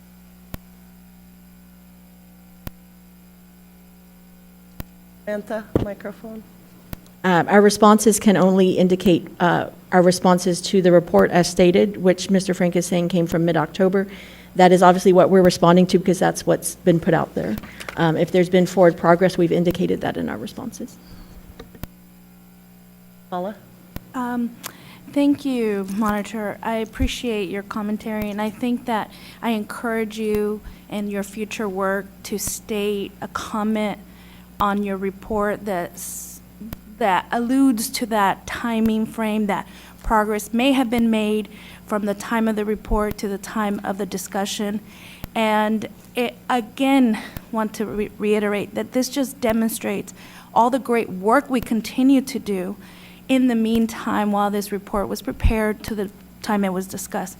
Thank you so much for the hard work, but it's important that, we have to respond to something, and that was a timeline that was put on the report. That's the timeline we're going to respond, and your commentary just strengthens our work, that we continue to make progress. Okay, thank you. Thank you. Any further public comment? Seeing none, we'll do a roll call vote, starting with Paula. Oh, Alita. Sorry, Alita. All right. Aye. Yes. Samantha? Yes. Ken? Yes. I'm a yes. Bridget? Yes. Paula? Yes. John? Yes. Donna? Yes. Motion carries. It was unanimous. Thank you.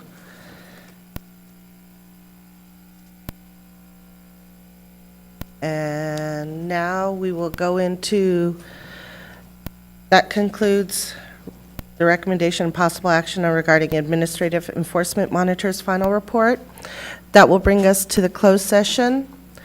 The board will convene in closed session pursuant to Government Code Section 11126, Subdivision C3, to deliberate and vote on disciplinary matters. This meeting will now adjourn to closed session.